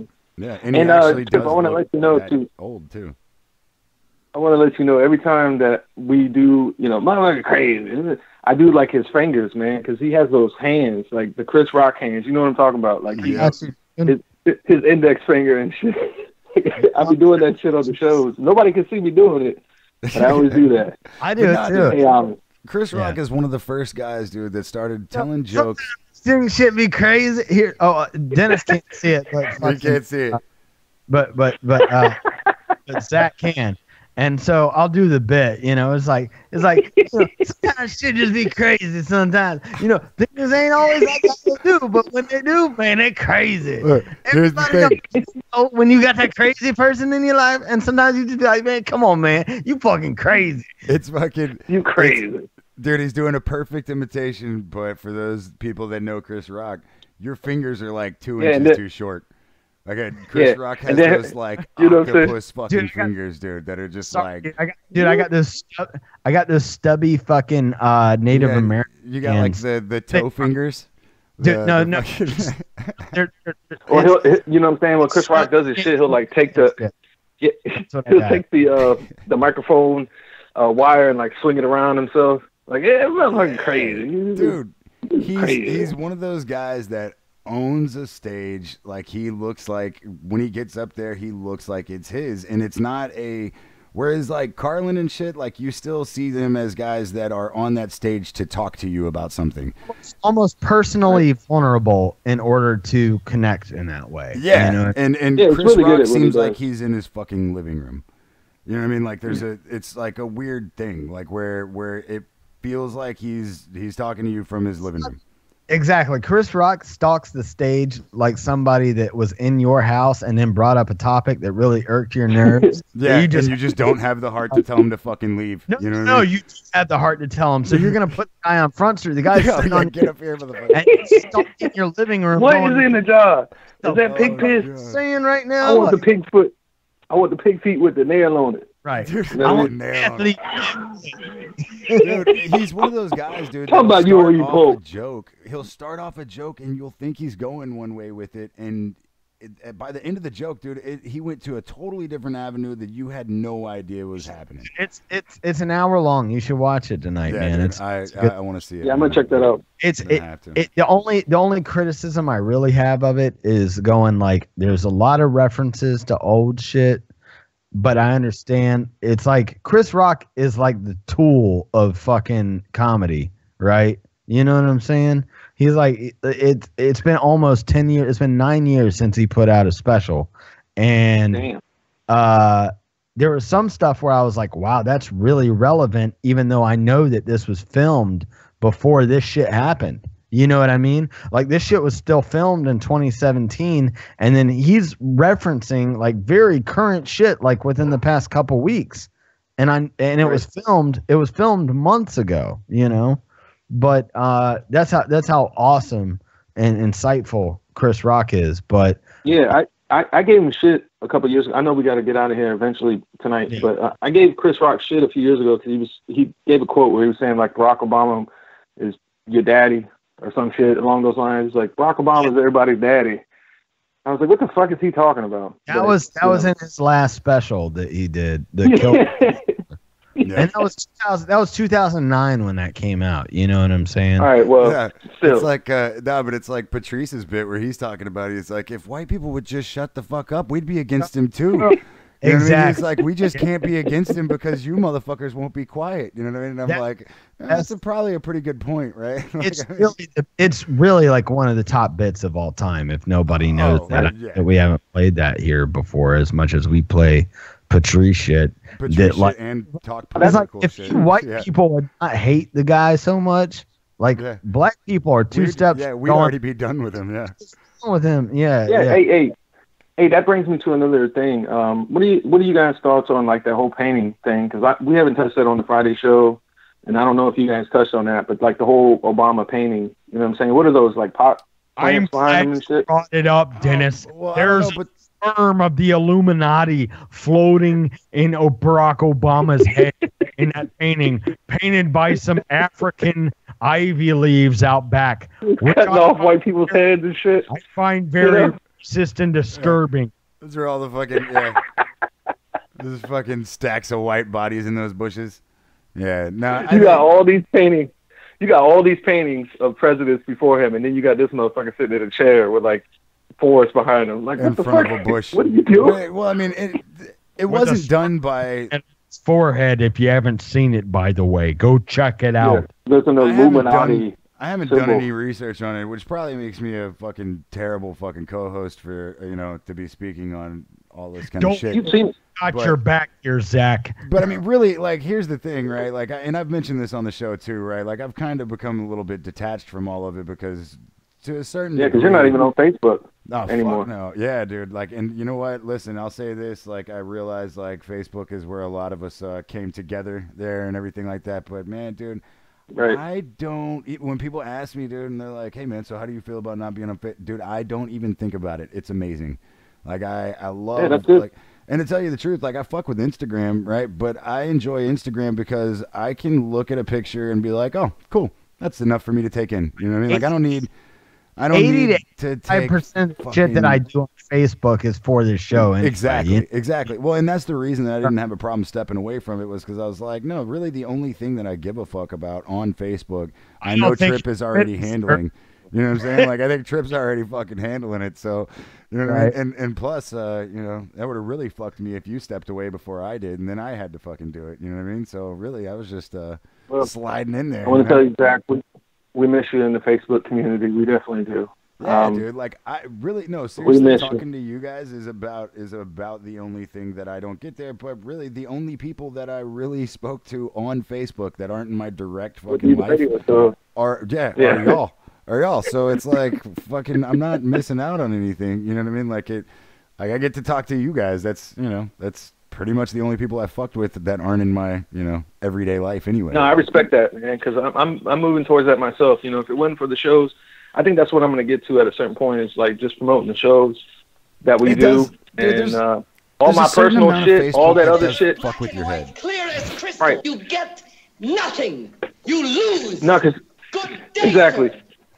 We talked about this. I think Trip brought it up on the Friday show. It's like, you don't have to save the world. You know what I'm saying? You can step back from that. So Facebook will, in the future, for me personally, I think will be like just promoting the shows and shit, and all my personal shit I'll put to the side and communicate with people that I want to keep in touch with and shit, because some of the messages and shit that I get, man, you'd be surprised. Like, Yeah, people and see, are I just still have like, I still "What's have going on Messenger with on you?" my phone. I just don't have. I'm like, I don't fucking go on know you. Facebook.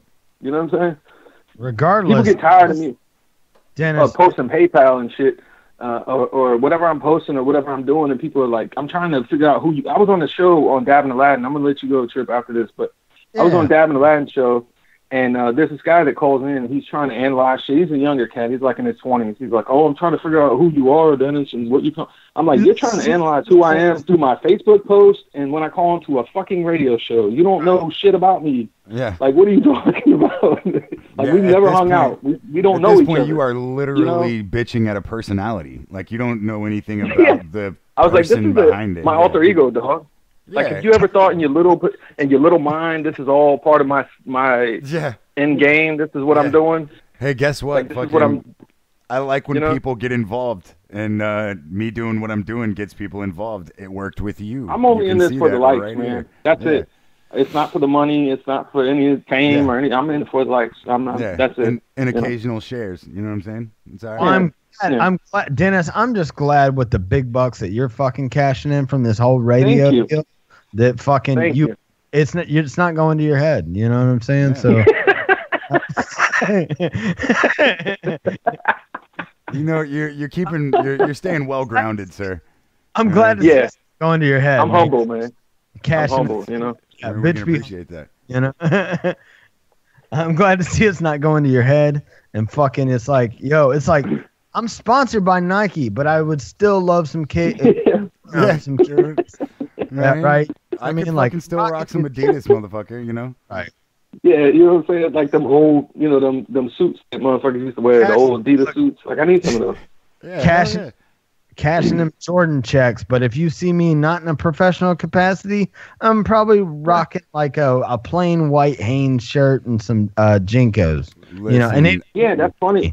That's I funny you haven't bring that brought up because shoes in a long time. But did anybody ever have an old school fucking solid white pair of K-Swiss? Remember, there was like a little, there was like a, you remember British that Knights, shit? dog. Yeah, dude, A the British BKs. Knights. Dude, Swiss. no, hey, listen, I'll tell you right now. Here's when everybody in Houston wore.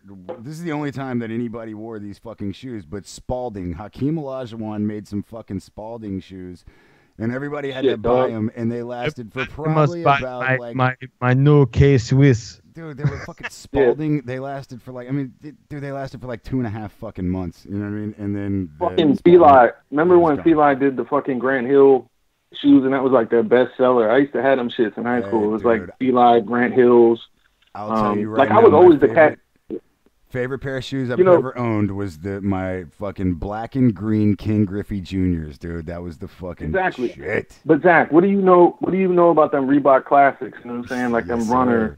Reebok Yeah. Classics and shit. Yeah, them dude, shits they ain't old around school. no more. Nah, dude, and they started selling them at fucking Walmart and Target, and you were like, oh, maybe I'm not supposed to wear those anymore. My K-Swiss. I wear my K-Swiss. At the mall. That's right. My jeans. At my place with my crew. I like them white and new. My K-Swiss. In the K city. Swiss were the shit, man. Them shits were crispy as fuck, yo. Untied. When I dress to impress. On my chest. When I want to look my best. Wear them with my white. I wear them with my blues. What? I like them when they're Can new. you even buy those anymore? I wear Listen. my K-Swiss. We're I gonna wear get- my K-Swiss. We're gonna get bit for copyright issues from K Swiss. So Yeah, it'll that's be the what I'm saying. only. Like, can you it'll be even the get K only- Swiss It'll anymore? be the only revenue. It'll be the only revenue K Swiss has gotten in fucking 2018 or will. 1999. All right. Right. Since 1999, no one has been fucking. And I hope post politics. I hope we get kicked off fucking YouTube By and K fuck Swiss. Yeah. Swiss fucking stock goes through the roof. Dude, I'm telling you right now, if we get kicked off the air by K Swiss, dude, I'm fucking bidding for a fucking Adidas investment. I haven't seen you a know what pair I'm of saying? K Swiss since Motherfucker, like we are giving 96. you. We are giving you the real shit. All right. Yeah, yeah.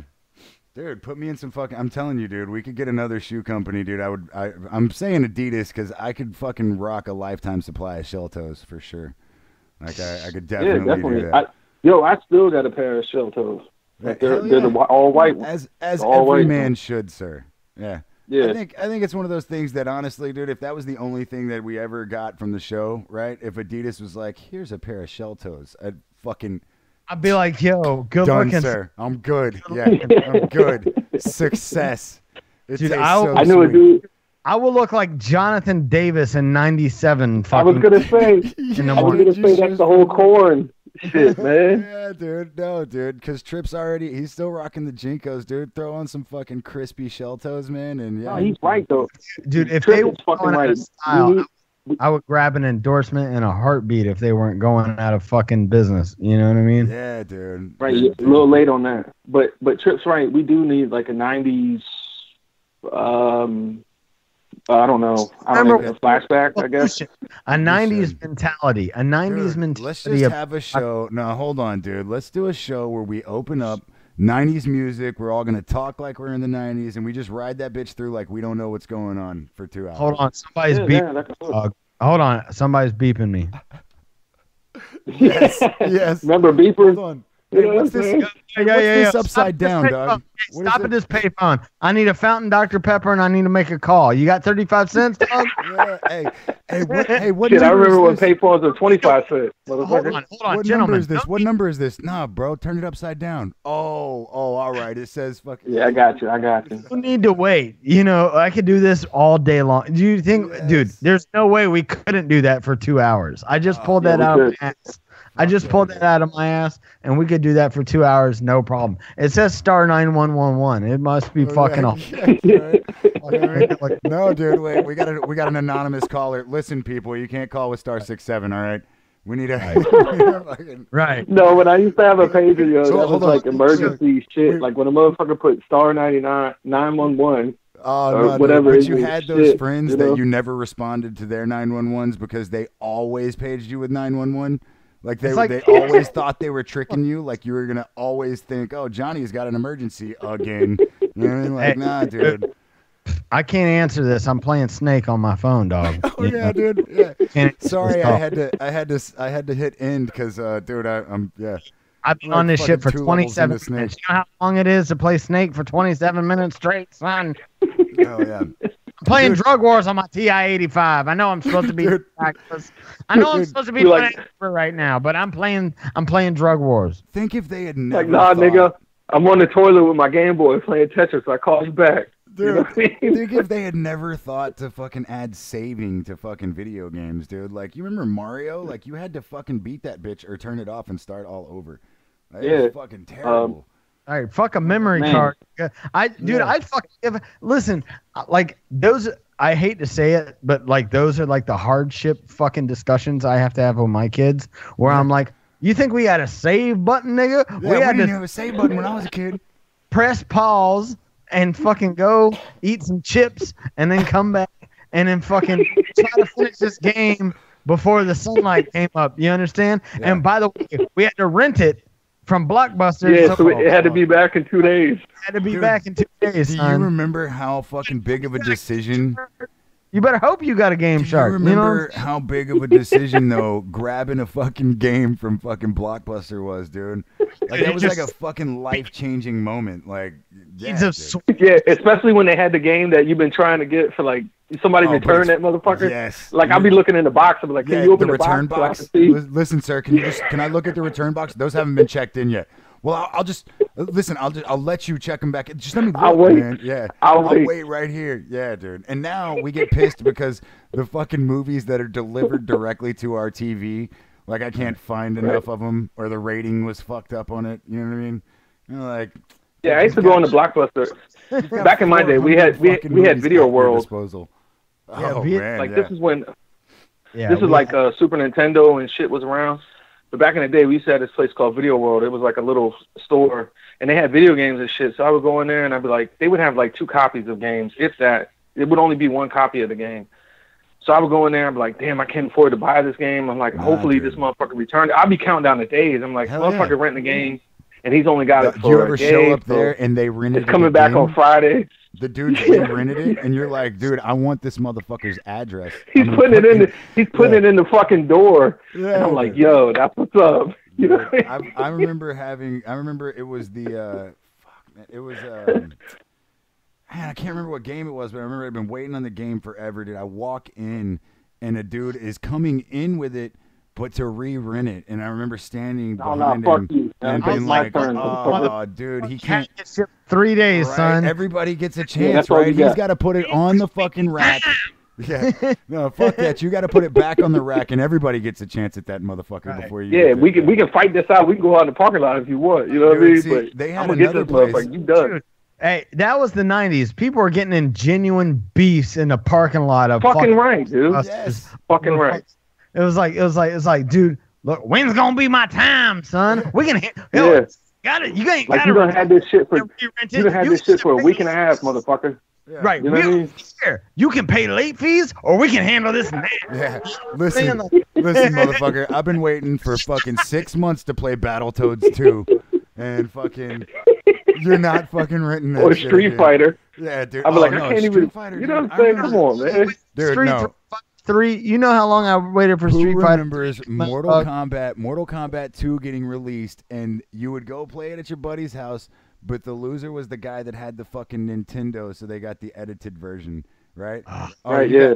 Wait, you got a Nintendo or a Sega? Oh, I got a Nintendo. So you got the non-bloody Mortal Like, Kombat? oh man, the Fucking blood was like house. green or some shit. Like they didn't even have changed blood it. in that shit. Yeah, yeah. CHBBA, BBA, bitch. Yeah. You know what I'm saying? Yes. Get your blood coat on. Hey son. yo, remember this? Like Liu Kang had like that one finisher where it was just like you do a circle on the D-pad. That was the only fatality I knew. I was like, this, Oh, dude, you going in the pit, motherfucker. I You going in the pit. I mastered Hey, like go- 3 of them, but Scorpions was my shit, dude. Scorpions was Star yes. up up. It was like, Star up Or up. Sub-Zero. Star up. Yes, sir. Dude, that's like riding a bike to me. You know, there's some of that Yeah. shit you just never fucking forget. Man, Star up. fucking Johnny Cage had the gayest fatality. It was like he fucking Fuck yeah, killed it you was and took fucking- a picture, like a selfie with you. It was fucking yeah. Fuck but Johnny he would Cage. hit you in the nuts, though. That shit was funny. Like, he was splitting, hit you in the balls. That shit was funny. Oh, dude, you remember Noob Saibot? Yes, that was one of my favorite characters. Noob Saibot, man, that guy was awesome. Dude, I fucking miss games like. Here's the thing, they're not even entertaining anymore though. When they make like a new Mortal Kombat, it's cool for like a couple months, and I'm like, all right, I don't want to fucking do it anymore. The new one. Nah, every man. time they release a Mortal Kombat now, it's like, we have a featured character. It's Jason from Friday the 13th. Oh, so you mean Like, it's what the the fuck? yeah? So it's the game. It's the game you released 5 years ago, but you added Spawn. I get it. All right. Man, fuck Right, you. Fred- Freddy I'm playing the Krueger. same fucking game I was playing in the 90s. Right. I Freddy. was like, Krueger. wait a minute. Hold on a second. Now there's Alien and Predators and fucking Yeah. Freddy and like, what the fuck are you? What are you doing with this I mean, game? here's the thing. Like, what's going on? Freddy's cool, but I mean, I would say hands down, everybody in Mortal Kombat should be able to kick the fuck out of Freddy Krueger. Yeah, pretty much. I mean, there's nobody in there that Freddy should be able to really fuck with unless they're asleep. We're the Dream Warriors. On the team no more. I'm just saying that's a good idea though. Like going to the '90s, because I think a lot of people in modern day society, especially kids growing up nowadays, Dude, I'll there's change kids the growing fucking up that logo. know- I'll do everything for the. We'll just change it up, No, I'm dude. It'll saying look like they- a '90s show. They know exactly. They know about like Mortal Kombat, but they never went through the shit we did. You know what I'm saying? man. The original. I used to go to the movies just to play that fucking game. Like when it was an arcade Oh, game. dude, yes, You hell yeah, know what dude. I'm We saying? had Aladdin's Castle was right next to the fucking movie theater, dude. We'd sit Dude. at that bitch and fucking play forever. Go hide from your mom when you saw her like walking in to come pick you up.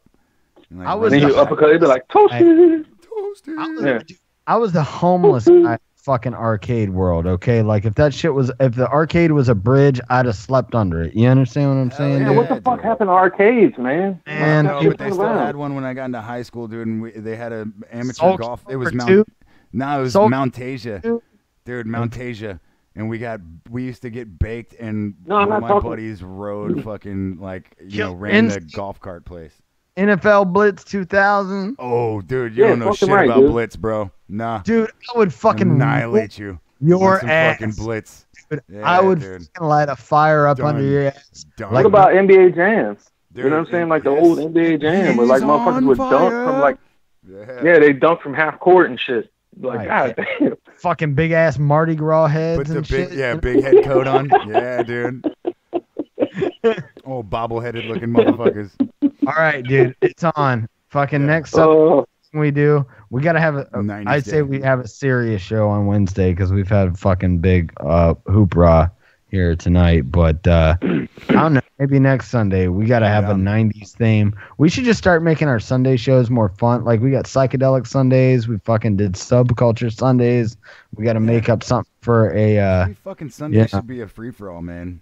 Like, you know what I mean? Like, we can come up with a theme for it, but for the most part, we should have fun on Sundays, I mean, dude. still, yeah, but I mean, like I Especially said, with we as fucking shitty as Mondays are. You know what I mean? we right, but we still tackle good shit tonight here. You know what I Yeah. mean? yeah, that was amazing. Yeah, That was we amazing gotta, show. we gotta have a '90s theme fucking show for sure before too long. I think we did a Exactly. I think we did a Correct. good job at just riffing it tonight. Like I was like, Yeah. Yeah, we were off to the Freestyling. races as soon as we mentioned it. So yeah, freestyling.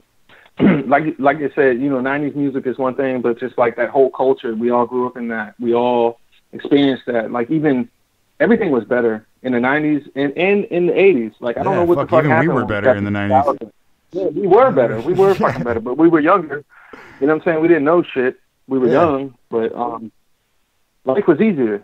Trust me, Yeah. it was a lot fucking easier than it is nowadays. Because what the fuck happened? Money. But Yeah, we only bombed countries like once and then left. You know what I mean? Like we didn't hang around for 15 fucking years. It Yeah. nah, man, That it was was just a different Cold- fucking it world. was like man. the Cold War was over, and from Desert Storm to 9/11, like we had what Desert Fox, You know, we had those one day Yeah, fucking. you're like fucking, hey, dude. You know, I mean, I'm Like, I'm sure for the places that we bombed, they look at it probably a little bit harsher than we do, but Sure, but like it wasn't but it like was a like major yeah, for a point. week. Yeah, They for were a setting week. up the new world order. Yeah, for a fucking week we assaulted us like a town in a country for a week, and then we left. But whereas like What? now we're like, no, we're taking over that entire region. You know, That's, like that's what I'm saying. It Yeah, wasn't we a need that cultural opium, nigga. war and yeah, dominance. everything from It's just that like body a, of water to that one. it was like a don't fuck with us because we're fucking Johnny America over here. And from Desert Storm to 9/11, it was just like it really wasn't. You know, the Yeah. fucking the Cold War. Just in case you motherfuckers forgot that Just we're the get ones over that dropped the nukes. Here's Yeah. here's a little rifle fire for your ass. But Hey, that's it's also- funny. the weight of having the Cold War off the shoulders of fucking Russia and the United States was like a huge fucking burden. So it was like made fucking even Desert Storm seem like child's play. You know what I mean? Right. Yeah. It's like It's we're not fun- it's talking funny you about bring that. nuclear holocaust now. No, dude, you I'm know? not even shitting you. I'm saying- Motherfuckers in the military make fun of people that were in Desert Storm that like brag about it. Like, oh, dude, I was in Desert Storm, and people were like, no, I mean a real war. Like, were you in a? Yeah, were you that's in, what I'm like, saying. an It's funny. actual It's one? funny. You know what I mean? It's funny you bring that up because I remember like 1998. I was young, you know what I'm saying? I was I don't know, teenager, late teens. And I was thinking in my head, I was like, we don't really have any major conflicts or like a war where everybody's focused on that. Oh, A few so years this shit later, we was got your fault, 9/11. So I was like, oh shit. I was like, damn, motherfuckers blowing up buildings and shit back then in 2001. You know what I'm saying? I didn't know what the fuck was That's going what on. I'm I was just like everybody else. Like I was people, like, oh fuck. people Fucking look terrorists is fucking us up. people It's like a look video at game. Bosnians. What is this, Rampage? Speaking People- of, People look at like the Bosnian Serbian thing as more like admirable to be like in the thicket of the shit than they did Desert Storm, though. You know what I mean? yeah, for Right. sure. Yeah, They're like, that no, wasn't even our war. You know what no, I mean? Like, Bosnia, like you give people respect that were in Bosnia, but yeah, no, I mean Desert Storm, people are like, yeah, all right, whatever, dude. You know what I mean? Like, Have you ever seen that movie Cool, bro. Jarhead Yeah. with that fucking dude? yeah, where Yeah. they're just, where they're just fucking Jake Gyllenhaal. This is right Yeah, before he and started then- making out with cowboys. Right. And then it was raining oil and shit. I have Yeah. a friend of mine that I'm went a to proud shithole. he was there, and to this day the government pays him because he's got like the black lung and shit from Yeah. all that oil and shit. Yeah, was hell going yeah. on. Nah, man. I Burning. mean, it wasn't. It's funny because for anybody, like, it's still a war, and you're still in a hostile area. Yeah, It's but not you like have it's not a- military experience. Yeah, Jack. no, but it's I don't not- really have that. No, exactly, and that's what I was saying though. Is that like, I mean, obviously, it's a different fucking world for anybody. Like going into that kind of experience is fucking totally fucking different. It's just for yeah, sure. it's just fucking jokes that people have for, you know, it's really camaraderie more than anything. Actually, just exactly what I was saying. If I don't fuck with you, I probably don't like you. It's kind of the same way in the fucking military. You know what I mean? Well, like a Everybody's gang. kind of- yeah, basically. yeah, exactly like a gang. Yeah. We finger fuck each other's assholes Yeah, and man. the fuck supposed to get a You just get a fucking sanction from the fucking government for it. That's all it is. Government sanctioned Sorry to games. ruin your Black Panther party. Right. Sorry. I must have had 17 Dr. Peppers up there. Oh But man, anyways, he was right though. Dr Peppers are fucking amazing. So they are. Yeah. at least Like, even you a retard knew that. You know what I mean? can't deny the taste. Hey, Yeah. hey, it's just what. Speaking of '90s, it's just what the doctor ordered, right? Oh I mean, yes. That's what I'm saying. Forrest Gump came out Fuck yes. in that time period. But I just remember that motherfucker. I didn't mean to ruin your Black Panther party, and it just reminded me of Black Panther, the movie coming Now, out. what's funny is, Why? first of all, You know? are we did this bit like 5 minutes into the I show, know. but I want to also point out that now 2 people have gotten the quote right, and I was stumbling through trying to figure out what the fuck he said, and now even Dennis has called in with the right quote from Forrest Gump about the Black Panther Right. Party. Fucking sucks, man. I've fucking And there was some good music in that movie. 1 for 3. That's another thing. Oh, dude, Like that's a one of the greatest soundtrack for- soundtracks ever. But I would Exactly, argue for- that, like, you know- as far as rock and roll goes, as far as like any kind of like that kind of music, rock, the '70s pretty much owned that shit. Whereas, like, I'd say the 90s owned hip hop. And, Yeah, the 90s was the golden age of hip hop. We'll talk about that in that show. Yeah. But, guys, yeah, we got to fucking really wrap it up. Man. yeah, I want to bring this up real quick. I want to bring this up because we got Deadpool Part 2 coming out. 2, I think it's yes. in May. Yeah, Okay, the trailer for so that was that- awesome, too. Yeah, they're introducing Cable, right? So Cable is actually Thanos. Scott Summers, and you know, that's his child, right? Yeah, same thing. But anyways, But it's the same actor's playing Thanos from the Infinity Gauntlet as yeah, Cable. Scott Summers and Jean Grey. It's their child that comes from the future. Yep. And if you read the comics, Deadpool was created to actually destroy Cable. But anyways, my point is, I think what they're doing with Deadpool 2 is they're introducing Cable and Domino and a few other people and maybe some X-Men that, he joked about in the create first the movie. X-Force. Exactly. I Yes, think that's sir. where they're going. I think they're going towards the X-Force. And now that they have the rights to the X-Men, they can integrate Wolverine. We can have X-Force with Cable, Dude, that'd Deadpool. be You know what I'm saying? I fucking think that's where they're awesome. going. I'll So tell you we'll right see. now, dude. X-Force fucking trumps X-Men, dude. When it comes down to it, like Fucking right, dude. X-Force was the shit. All right, guys. Right. Yeah. Fucking we we- can keep We'll nerding see. for another We'll 30 minutes. see, though. now.